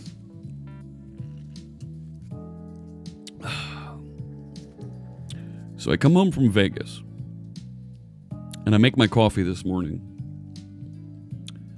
And the coffee machine, I have a Keurig, stopped pumping water. So I ran down to my local Wawa to get my coffee this morning. And it feels bad. Auto reminders from Oil Tank Vision, you should consider alternative energy. Yeah, thanks, Robert Tables. I see what you did there. Now, hey. And Crow's just gifted a sub to Fossils. Thank you so much. And Fossils, you'll get to use the .NET bot everywhere. Very cool stuff. Where's the G Fuel? It's right there. Got to finish the coffee first. We'll get there. Very cool. And all of our new subscribers get that purple coffee mug. And one of us. Yes. So we have a tool running in here called Dependabot. And Dependabot will automatically inspect our code and send over pull requests when things need to be incremented in version. Something's not secure. There's a patch version that's out. Something we should update. Spotify had one of my favorite artists. Wait, okay. So I could go through and bump these dependencies. I'm going to do that later. And I promised to do this last time, and I never got around to it. But it's updating these versions isn't something we need to spend a lot of time on here on stream, because it's kind of boring to watch me say yes merge, and have to go through all of these. That's going to be a little annoying. But let me take a look here. So our friend Edward Thompson, and we specifically for this project worked on exactly this over here during the live sessions. So before I went on with Suze, right at the end of this stream, where'd it go? Tips and tricks. So we head over here to Ed. Now, we're going to be talking about things with Azure DevOps. Now, Azure DevOps lets you do... Look at the studio! ...to help make your projects better. Now, I've been working on some projects on stream, and I haven't written my code in a way that works really well with continuous integration or pipelines. Ed, can you help me out with that? Why don't you let folks know who you are, and let's see what we can do to work on this. Sure. Yeah, so my name's Edward Thompson. There he is. So, we worked on pipelines. You can watch the video in your own time, and he showed us how to build the pipelines specifically for this project. He has the build-in deploy tasks all set up, and we'll get it set up. We're going to get this set up and moved over. So I'm really thankful to Ed out there for helping us with that. You've got a great video on this out there if you want to see it. We're going to get this merged over, and we'll have the tools building and available to check, make sure everything works great. And even our friend Alex Nichols here commented on this as well. Oki Coswig, thanks so much for the follow. I appreciate you joining us. So we're working on this Visual Studio extension over here that's going to make it possible for you to send code to me live in Visual Studio. This setup was going the next day. No, it's still out there. It's still out there. It's just not wired up to my project right now, and it's not on my account. It's on his account, on his fork of it, and we'll absolutely get that in. So we started working on this, and I'm gonna look at the time here. I don't have. If I'm gonna stop at noon, I need to stop soon. But I think we may go a little bit long today, if you don't mind. VS Live Share updated. You can now source control state, communicate via PR-like code, comments, and even collaborate with guests without requiring them to sign in. Wow. Yeah, wow. Let's set up Live Share.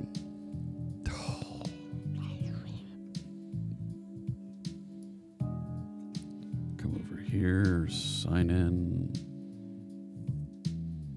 Please complete sign in, blah, blah, blah, blah, blah, blah, blah. Don't show me that again. Do the thing. Do the thing. I'm already signed in. Stop asking me to sign in more.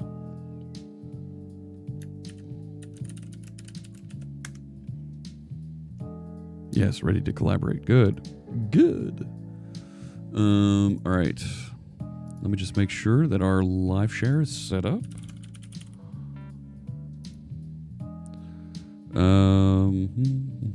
Require guest approval. No. Allow guest control. No. CoderCat, thank you for the follow. And we should have the connection mode auto. We should have, yep, experimental features, increased guest limit. Fantastic. Here we go. Make this read only. If your Noobcat is not streaming today, correct? Here we go. If you'd like to join me, you'd like to appear as a read-only viewer, you'd be able to jump right into the code and see exactly what we're building over here. Go ahead and click that link and you can sign in with either Visual Studio Code or Visual Studio 2017 or even Visual Studio 2019. And you can get right into the code that we're working on here and be able to poke around, get IntelliSense, and ask questions as we're working on the code here together. So let's see. Let me go back in there. No, I'm not going to go back in there. Yeah, click through. Go ahead. There we go. And we'll see your initials pop up here. There we go. Now, when last we talked about this project, it was receiving code, and it was trying to pass it through to Visual Studio. The Visual Studio 2019 Connect works. Fantastic. Well, that's dropping there. VS Code for Mac works. VS Code for Mac has live share? Oh, VS Code. Yes. Yes, it does. I'm sorry. I was thinking Visual Studio for Mac. That's weird how it keeps disconnecting.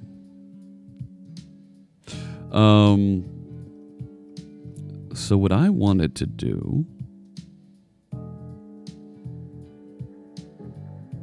I wanted to figure out where our code was going. Kind of pick up, make sure that I know where we are with this. There we go. That should have popped on there. I said okay.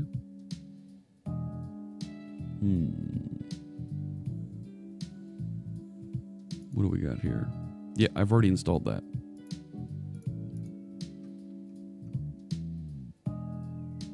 That's weird. Okay. So I forget where we dropped off on this. So I'm going to start this and take a look at where we are with the build of this and if we can start getting some content loaded into our project here. I think we've got this set up so that it will receive. We were emulating a spell checker here. The goal here is we want to be able to receive content from the web server, from the chat bot, and be able to pop it into the error list in Visual Studio. Not working in Visual Studio 2019. Oh, rats. There we go. There's Lannan.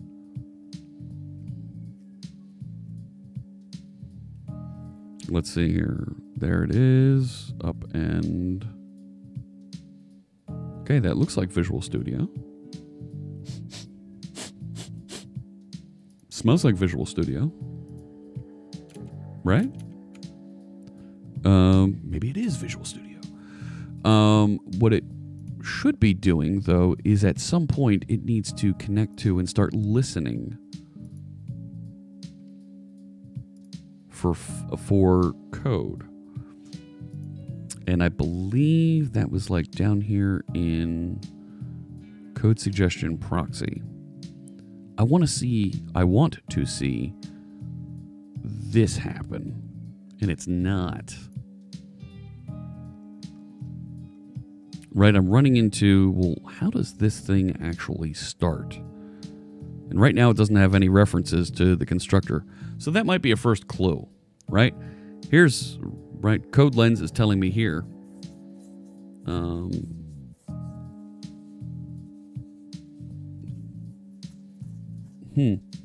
Okay, so we got some feedback for the live share team. A little bit of compatibility issue. Okay. But this isn't connecting to anything yet. So this started, but it's not actually connecting and listening to anything yet. So what I'm going to do is, we've been using this spell checker as kind of what we're emulating here. And Code Suggestion Proxy emulated this spell checker object over here. Now the spell checker, right, I don't see this being referenced anywhere. Right, if I go to, yeah, no references found to this. Can I find any references for that? Buffer properties, remove property. And that's it. See, that's weird, right? That I don't see it actually being created anywhere. It's working great in Visual Studio Code. Cool.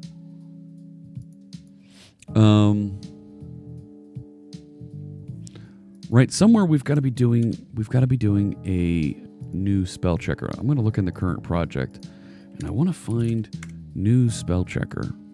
New spell checker tagger. Here we go. Spell checker provider. Type of spell checker, new spell checker. Okay. So this is inside the provider object. It should be creating this, and look at it. In create tagger. Create a tagger that does spell checking on the view buffer combination. Oh, you had an update. Oh, let us know if it connects. I guess we'll see if it connects, won't we? Okay, so what I'm seeing here is in the provider, it is where it should be doing this inside of create tagger. Oh, what do you have? Where are you at?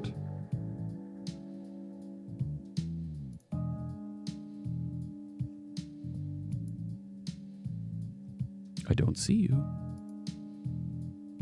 I'm trying to find you. Nope, disconnected again. I'm watching. It's not showing. All right, I'm going to turn that off.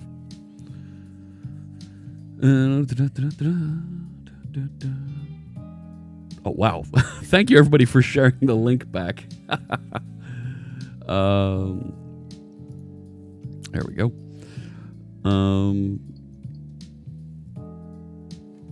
We're great. Okay. So there was a create tagger method inside here, and I thought I commented it out. Right? Add code suggester. Okay. Yeah, I thought there was a create tagger method in here. You know what I mean? Create. Yeah, it's not here anymore. Factory for the tagger. All right, so now let's go back to the spell checker provider. And this had iView tagger provider. So I feel like I need to start one of those too. So let me go back. Let me copy that. No, I didn't. Control C. Let me turn on Karnak so you can see what I'm typing. And I'm going to go back over to this and let's drop that in. There we go.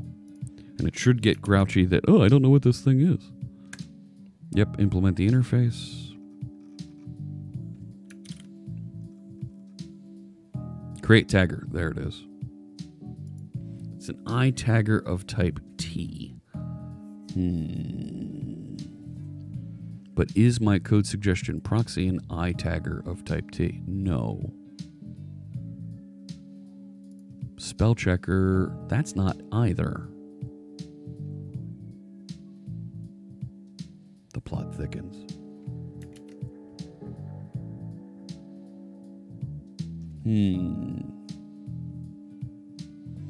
I feel like I'm running around a bit here in my code trying to emulate this.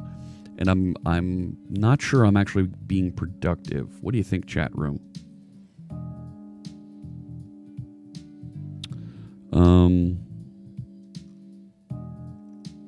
Right, if I go back and look at the provider, right, it's an iView tagger provider. There'll be one instance of this. Okay. Which is weird. Why do we have multiple spell checkers then? You know? That feels weird. Okay, but it creates a tagger. Create a tagger that does spell checking on the view buffer combination. Well, I've only got one. So spell checker equals buffer properties getter create singleton property. I think you're in. New spell checker tagger equals new spell checker tagger. Oh, it wraps it. Okay. Well, I don't have a code tagger yet. Code suggestion tagger.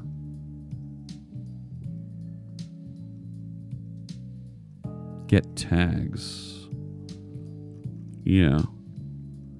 Raise a single tags changed event over the span that would have been affected by the change in the errors. Okay, so here's what I'm understanding, is that a tag in Visual Studio is a way for us to identify, to mark a collection of text, a collection of code that we want to interact with. And this is what's updating the errors right there.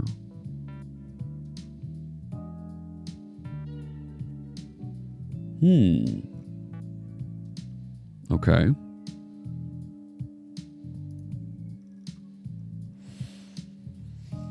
And there's my event for when they've changed. Okay. So let's create a code suggestion tagger. I think that makes sense. Used Visual Studio Code. All right. Public class code suggestion tagger. And this is it an iTagger? What's this implement? iTagger, iError tag. Fine, we'll do that. Something like this. And I'm going to move you to another. Ew. I wanted to move this to another file.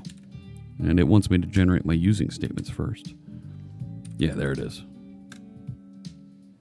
Go. Very weird. 3 to 5 second delay on stream compared to live share. Yes, that's right. There is about a 3 second delay built into Twitch. Okay, so if I have code suggestion tagger over here, I need to implement this interface. Let's do that. Get tags, and there's my event tags changed. We should implement the iDisposable. Yes. 8 to 10 seconds over there. Okay.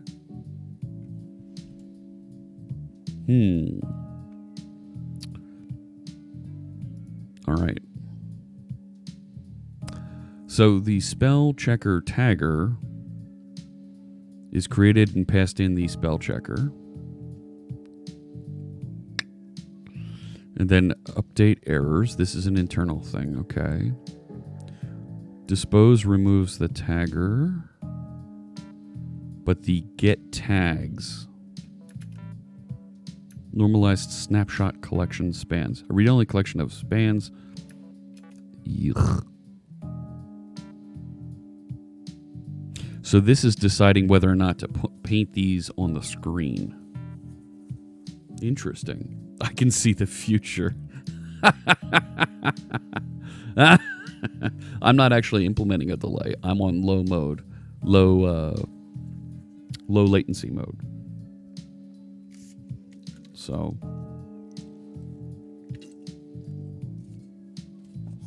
let's see here. Eeny, meeny, miny, mo.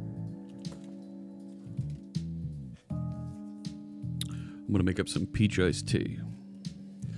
So what I'm seeing here is this is trying to identify, well, what tags are actually, right? Where do we need to actually paint light bulbs or whatever on the screen?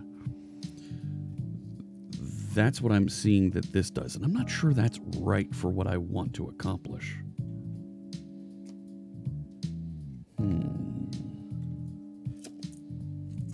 Because I just want to be able to dump things into the error list, you know? So I think this might be too much.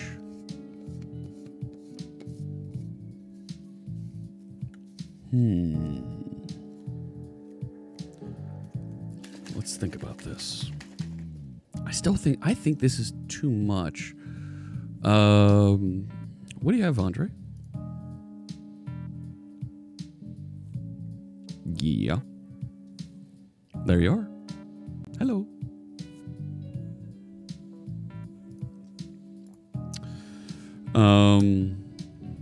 Let's think. So this is a feature I eventually want to implement, right? And if I look at what the spell checker tagger does, let's put that side by side. All this is really doing is wrapping and holding on to the spell checker. Spell checker and the spell checker, when we add the tagger, oh, you make me sad. There. Right? It's actually wiring up events so that if there is a change, if there is something that we need to notify, it's reaching in and going to push that information through here, right? Because it calls, where is it? There was that do update in here. Yeah, update errors. There it is. Right? There it is. Update spelling errors. It's going to call update errors on the tagger for each tagger and pass it through. Hey, Veronica. Good to see you. Thanks for joining us. So I don't think... See, now we're down in the weeds of Visual Studio here. This feels I mean, I get what it's doing. I don't think I need this extra tagger over here. And I don't think I need to have this view tagger provider. I don't. What about this? Am I making it more complex than it needs to? Okay, let me follow Simon Gearing here. To start with, by starting from the spell checker as a sample with the spell checker has more features than you may want to deal with to start. I think you're right. I think you're right, and I'm slowly peeling back those features. I think I need to create my code suggestion proxy. I need to new that up, right? I need to create one of these inside of my provider, because my provider is being referenced and is being loaded because of the export. So if I write it, I mean, to be clear, if I put a breakpoint on one of these, right, let's start that up.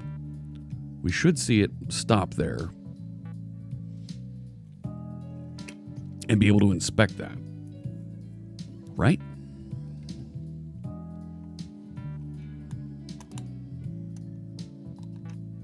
Let's see here, taking a peek while this is loading. Anybody ranting about us on Twitter? Because I'm paranoid about Twitter. Always paranoid about Twitter. No, it still didn't. Well, wait a sec. No symbols have been loaded. Huh? It's not running?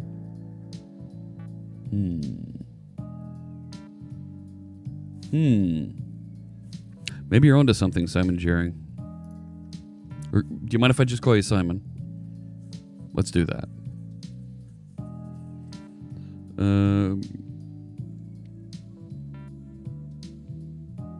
Grapsomi Coffee? What? Music to Code By. Absolutely. We love Music to Code By here. This is, which one is this? Purple is what we're listening to today.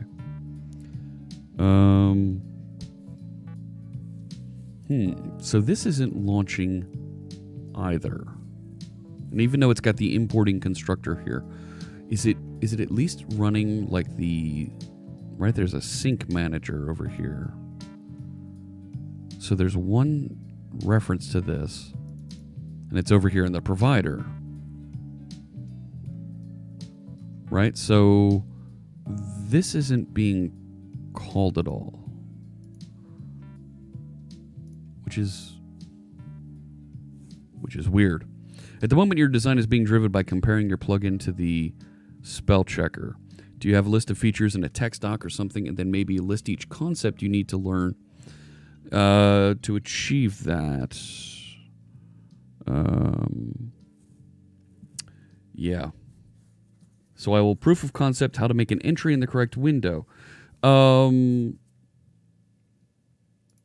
Let's do that real quick. Let's make sure that we've got everybody up to speed here.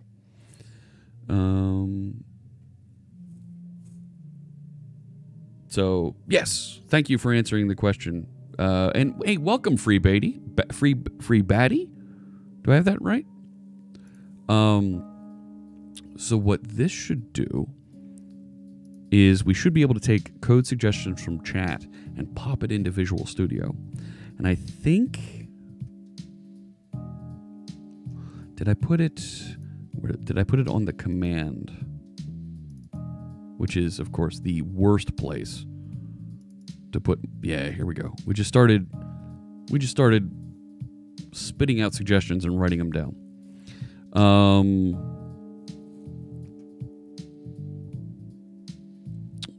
Validation error checking, adult language checking. So we want to be able to enable you in the chat room to submit a command that looks like this. Code, some file name, some line number, and then some suggestion. And right now, coming from chat is an easy way to do that. But eventually, we want to have a Twitch extension that shows you a text editor that will feed into Visual Studio or Visual Studio Code. But that's the piece that we're doing now, is after you key this in, it actually gets into a service. That works. But we want to have a Visual Studio plugin to list those suggestions. Batty. Fantastic. Thank you, Free Batty, for joining us. Saw a Reddit clip of someone asking a streamer too long to look over a C++ code. Yeah, I saw that also, Free Batty. To be clear, I don't just blindly execute somebody else's code.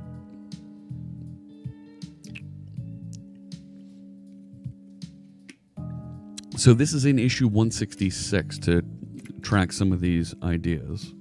All right, so if we come back over here, issue 166. Need to validate parameters passed in, line number. 43 raiders from Quiltony. Look out. Oh my gosh. Thank you, Quiltony. Here they come. Raiders. I don't have a raid defense. I need a raid defense. Oh my gosh. They're killing my chat. Oh no. Oh my gosh. And you blew it! I need a raid defense. Oh my gosh. Take cover. This is insane. Wow. Wow. Don't defend, just accept the takeover. They're here. Thank you, Flying Pink Monkey. Take the love. Yes, I shall, Quiltony. Wow. 43 raiders from Quiltony. Thank you so much. Here they come. Quiltony's a great streamer out there. If you don't watch her and you're interested in learning more about doing some creative things, as her name suggests, Quiltony makes quilts live on Twitch, and not just any old quilts, not things that like your grandmother made. No, comic book and video game themed. All that great pop culture stuff. Yes, there is a diamond next to your name. When did that happen? It happened a while ago. Sorry about that. You're a VIP here. Gosh, thank you, Raiders, for joining us. And folks here in my chat room, make sure you check out Quiltony if you're interested in learning a little bit more about that stuff, or if you've got a friend that's interested in learning about quilting, or if you want to check out some of the great stuff that Quiltony is making. She has all kinds of great giveaways, and I can't thank her enough for sending over some folks here. That's awesome. Thank you so much for that raid. Wow, that is great. So,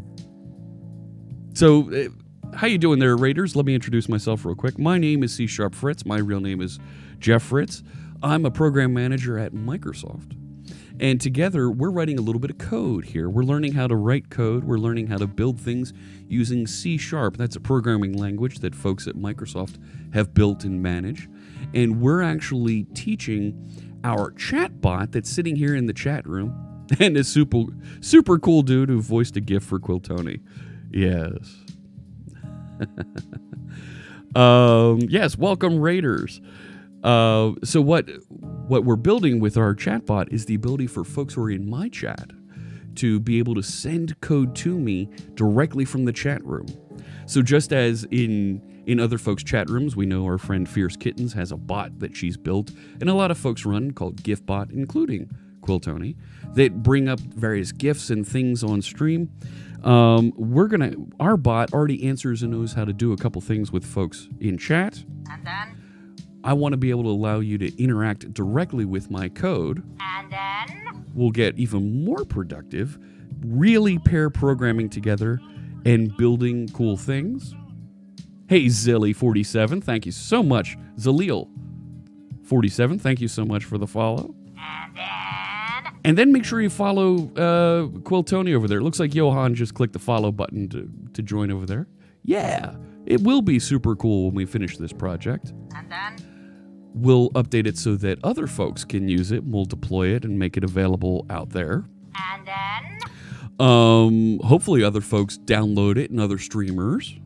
And then? We'll build a Twitch extension so that you get a text editor right in Twitch that you can write code with. And then? It'll follow me when I'm writing code. And then? We'll hopefully get more people collaborating and learning how to write code together. And then? We'll hopefully have lots more folks that are interested in software development. No more and then. We're done with the and thens. And then? No more and thens. Thank you, Creative Jenny, for following us. I appreciate that. It won't let me throw bits at your face. I don't have that turned on, Zalil. But what I do have is we are running a promotion called Bits for Bytes. Folks that cheer at least 100 bits, your name will go into the code that we're currently working on as a little bit of code graffiti. And we'll be able to recognize you for supporting that. If you're the top cheerer at the end of the month, we'll give you the opportunity to pair program with me live on stream, just like I'm doing now. Bits and bytes, and then we take over the world. Oh, and all subscribers, all bits, everything gets donated to Girl Develop It. There we go. Code graffiti. Code graffiti, yes. Like right here, this is where we were working inside of our chat command. Thank you so much, Quill Tony. We will add you. What I do have is a particular set of skills. Yes, I do. But what I do have are a very particular set of skills. Skills I've acquired over a very long career. Show 'em. Oh my gosh. I will absolutely add folks to the list there. Oh my gosh. Zaranya, thank you so much for the follow. I appreciate you joining us. I see a couple more folks cheering here. I'm going to cue that up right away. Johan B, thank you so much. And of course, all of these will be turned into donations for Girl Develop It. And then Zalil is coming there. Awesome. I appreciate the distraction here. This is great. I want to be a Well, in that Boolean. That's case- always true.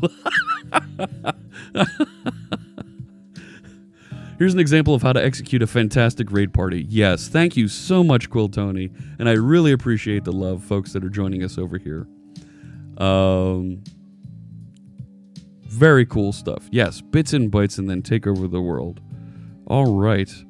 And we will track and we will offer a pair programming to whoever's tops there. Right now I see Quill Tony is listed as first and highest on the board. Boolean Fritz. Yeah, right. So the suggestion was, let's make sure we have this list of features defined out here somewhere. So let me just go through. We have a list of features that we're trying to build around this capability. So we have the live code suggestions Visual Studio extension. I feel like I need to open this up and talk a little bit more about what exactly it is that we're building here. Let's go to the issue so we can see this. So I use GitHub to track these issues so that we have one place that we can see, here's what we want to build. Here's our task list. So we know what we're doing. So let me open this up a little bit. Let's edit the actual description of this. So I can actually create a checklist by using this type of notation, and they'll turn into checks inside of our inside of this description for the error. Defend from the raid. Oh my gosh, I didn't even mention my hat today. I always wear a different hat on every stream. Today I'm wearing my Agents of S.H.I.E.L.D. hat with Nick Fury on the inside. Look at that. Nick's hiding from you. We had two great Marvel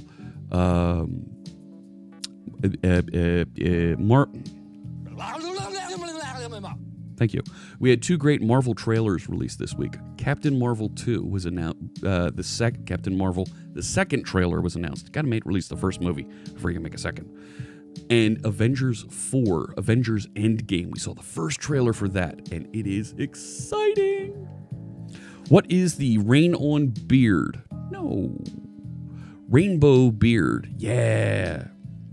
So there's actually, if you look on the channel wall, there's a definition of the Rainbow Beard Challenge. When we get to 5,000 followers, I'm going to dye this soup catcher rainbow colored. It's going to be amazing. But that's my promise to you. That's a little bit too much information, Quill Tony. Thanks so much. Oh my. I didn't need to know all that. Okay, take care. Bye-bye. So it's so much hype for both movies. I know, and actually we can hype. I have hype. Hype. I built that. That's my hype command. We need to hit the 5,000 followers. Yes, Ancient Coder, we do. Let's put a little bit of definition around what we want this Visual Studio extension to do. Let's get it started. So we want to receive code suggestions from the chat room bot and add them as, I think, when we look at Visual Studio, right? Visual Studio is our coding tool, for those of you that aren't familiar. I want to add them to the error list as messages, so that just as we have these suggestions here, I'd like to have similar suggestions that say, from Ancient Coder, and then has the description of, or the code listed here in the file, so that I can click that and jump right to the file. Add them as messages to the error list. Error list window. We should be able to click these messages and jump directly to that file and row location. Now, there's other things that I think we want to do besides that. But as a minimum viable, right? We have this concept in software of minimum viable product. If they all have a single code, you could filter them easily. Yes, good point. But we have this concept in software of minimum viable product. What's the minimum I need to ship that will deliver some features, get us started, right, with that first alpha or beta version, right? So let's start with that, and then we can add in some other features later, light bulbs and code suggestions. And you saw I had some other things hanging out there inside the code: adult language checking, validation or error checking, because there are things like the compiler that are available as a service. So we could perhaps do a quick compile check to make sure that we're receiving valid code. Suggestion not an MVP, right? Yeah. So there's things that we can do there, and it was a very creative stream when we were thinking these up. And what I'm going to suggest to you, our viewers that are hanging out there, you are pair programmers with me. We're going to be building this together. It's an open source project out here. I'm going to copy and paste this into the chat room. If you have ideas, if you've got things that you think you can add to this to continue the conversation, to grow and get us focused on what we want to do with it, submit a comment here. Let's grow this. I think this is a tremendous feature that will benefit any developer streamer who wants to work with sharing code with folks here on Twitch. Okay? Pair programming for those is, yes, it has been proven to result in better software because you end up with more than one brain thinking and working on code together. Let me check my time here. 12:30. I've only got a little bit left that I can stream, and then I've got to run some errands with my daughters. So let's do this. I am going to go back over here. So this is kind of our project workflow where we can see everything that's going on with the project. How do I close this? There we go. So we're currently working on that feature, and it's got 2 checkboxes on it now. That's why we see this 0 of 2. And I think you might be onto something, Simon, when we were saying maybe we need to break this down into something smaller and simpler. Yeah, let's work out the proof of concept, learning what are needed for each. Yeah. So I do have a little bit of a proof of concept of this, and what I'm going to do now, just to get us a little bit closer, let me start Where is it? Let me start the Stream Tools project. Debug, start new instance. Now this is going to start up a second instance of the bot. And I do have for a little bit of a proof of concept of this, where you can key in code into the chat room and it'll actually pop it into a web page. So I've at least got that first bit of some user interface and concept of receiving the code working. Get started. There we go. All right, so here's the web page. Right? The web page is sitting at, I think it's like there it is, code suggestions. Right? And if I hit F12 and we look at our console, now that's not good. Oh, that's a map. Now we're okay. So I should be able to do something like this and say test.cs 12 public string foo. LiveShare just started a debug. Yeah, isn't that cool? Now it didn't pop it in here. What did I do wrong? My live code command is... Oh, it's code. Rats. Right, so if I do that... There we go. So there it is popping in, and it automatically appears in my web page, right? So other people might say, don't make it foo, make it bar. And then it pops in immediately as soon as I key it into the chat room. So that's cool. That's really cool. And yes, all of you that are attached, 3 of you right now, you're now seeing the debugger from ASP.NET Core. So that's pretty cool. And it gets us somewhere. It gets us started here. Right? We're in a better place. It's doing what I need to. I know how to do the interaction. I know how to get this information and paint it on screen.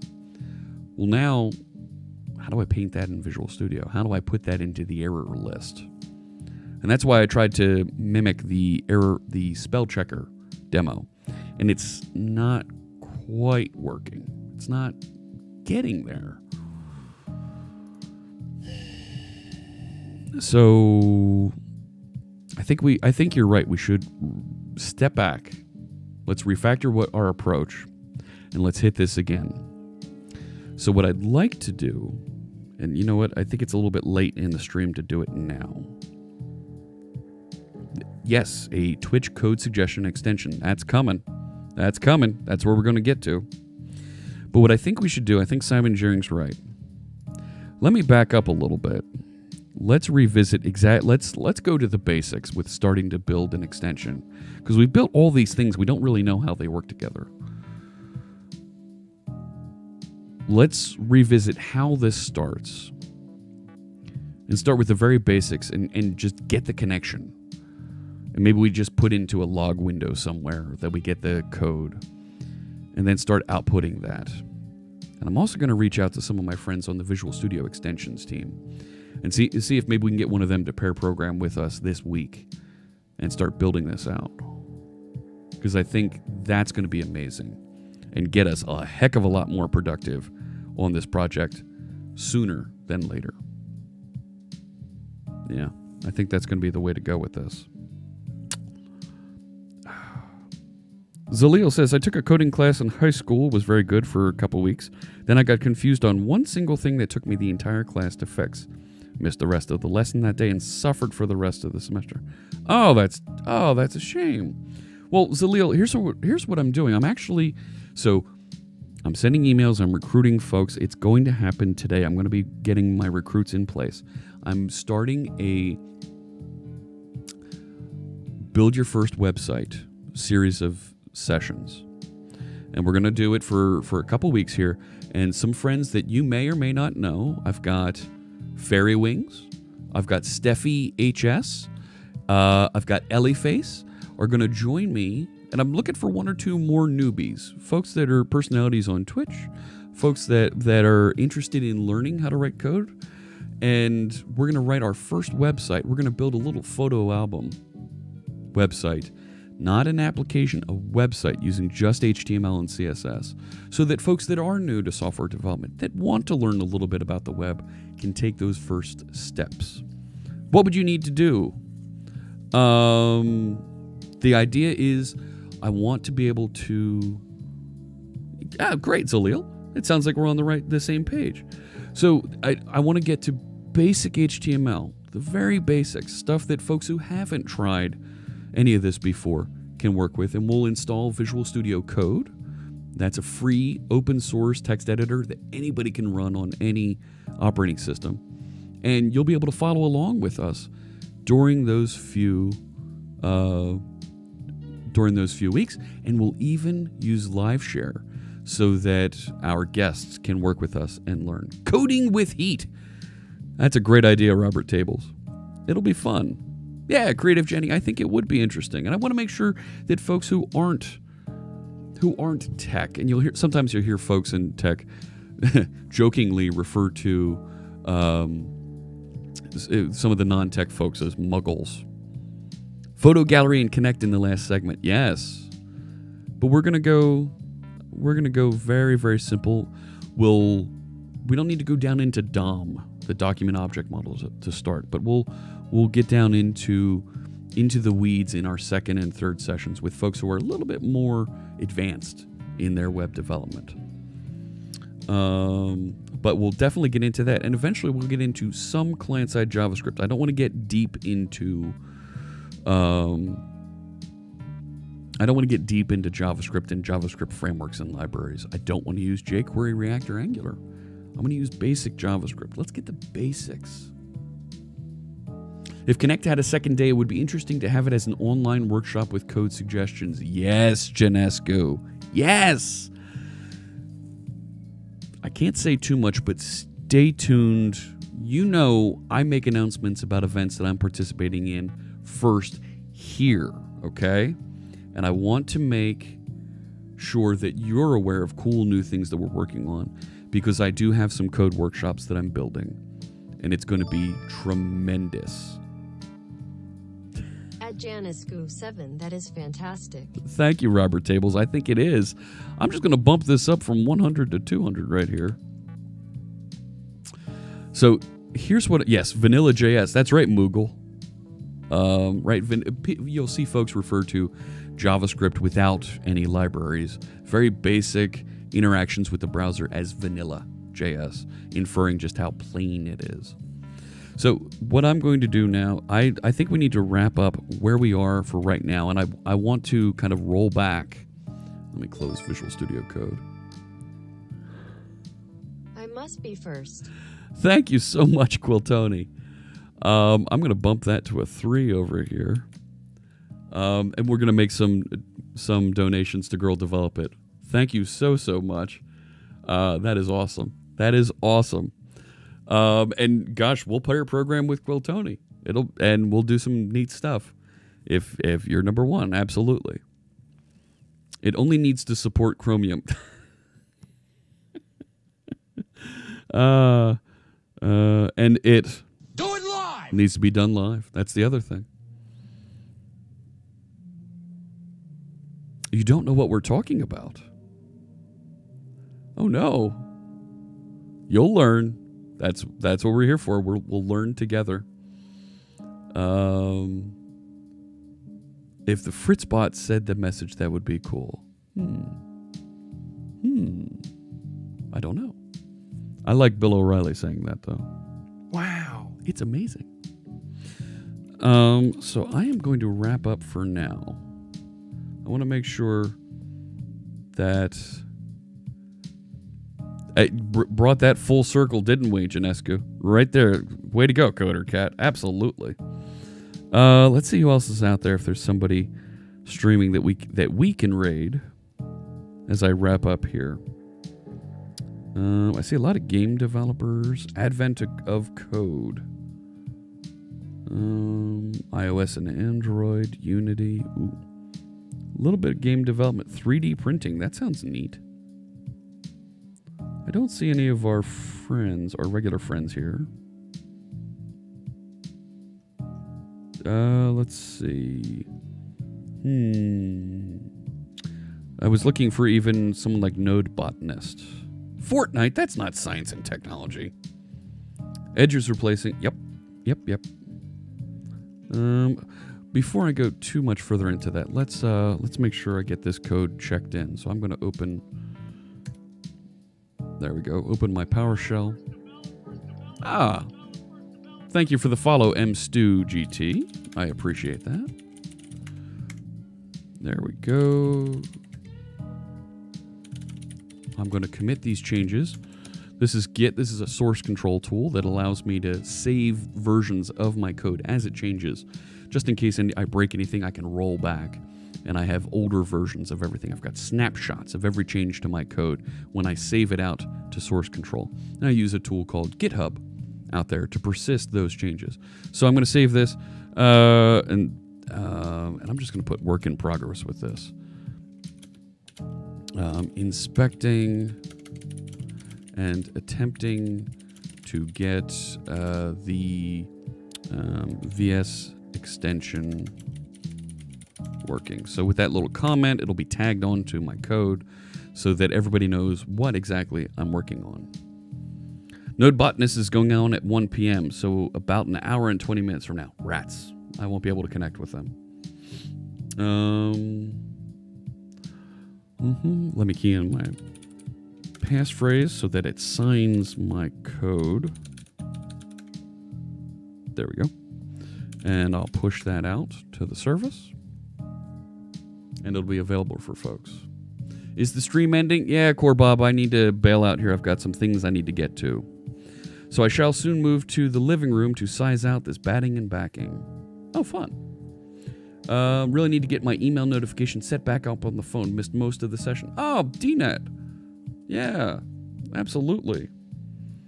Let's see here. I'm trying to find somebody who would be good to raid.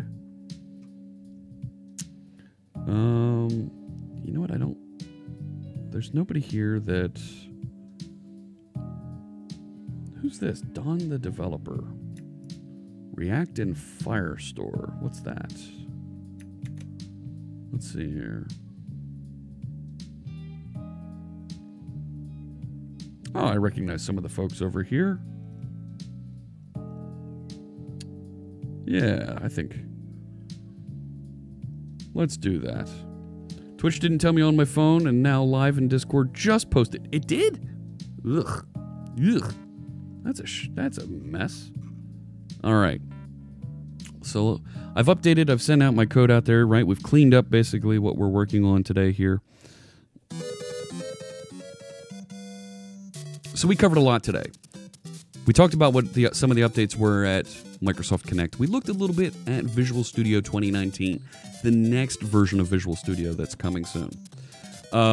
We talked a little bit about Visual Studio Live Share, some of the great features over there, and we got back into our live coding suggestion feature for our chatbot. It's in a good place to receive the code, but I don't think we have the right code, or we're in a bad place to start posting those suggestions into Visual Studio. What I'm going to do now is I'm going to set us up with a raid over to Don the Developer. And Don's working on React, building some web pages using React.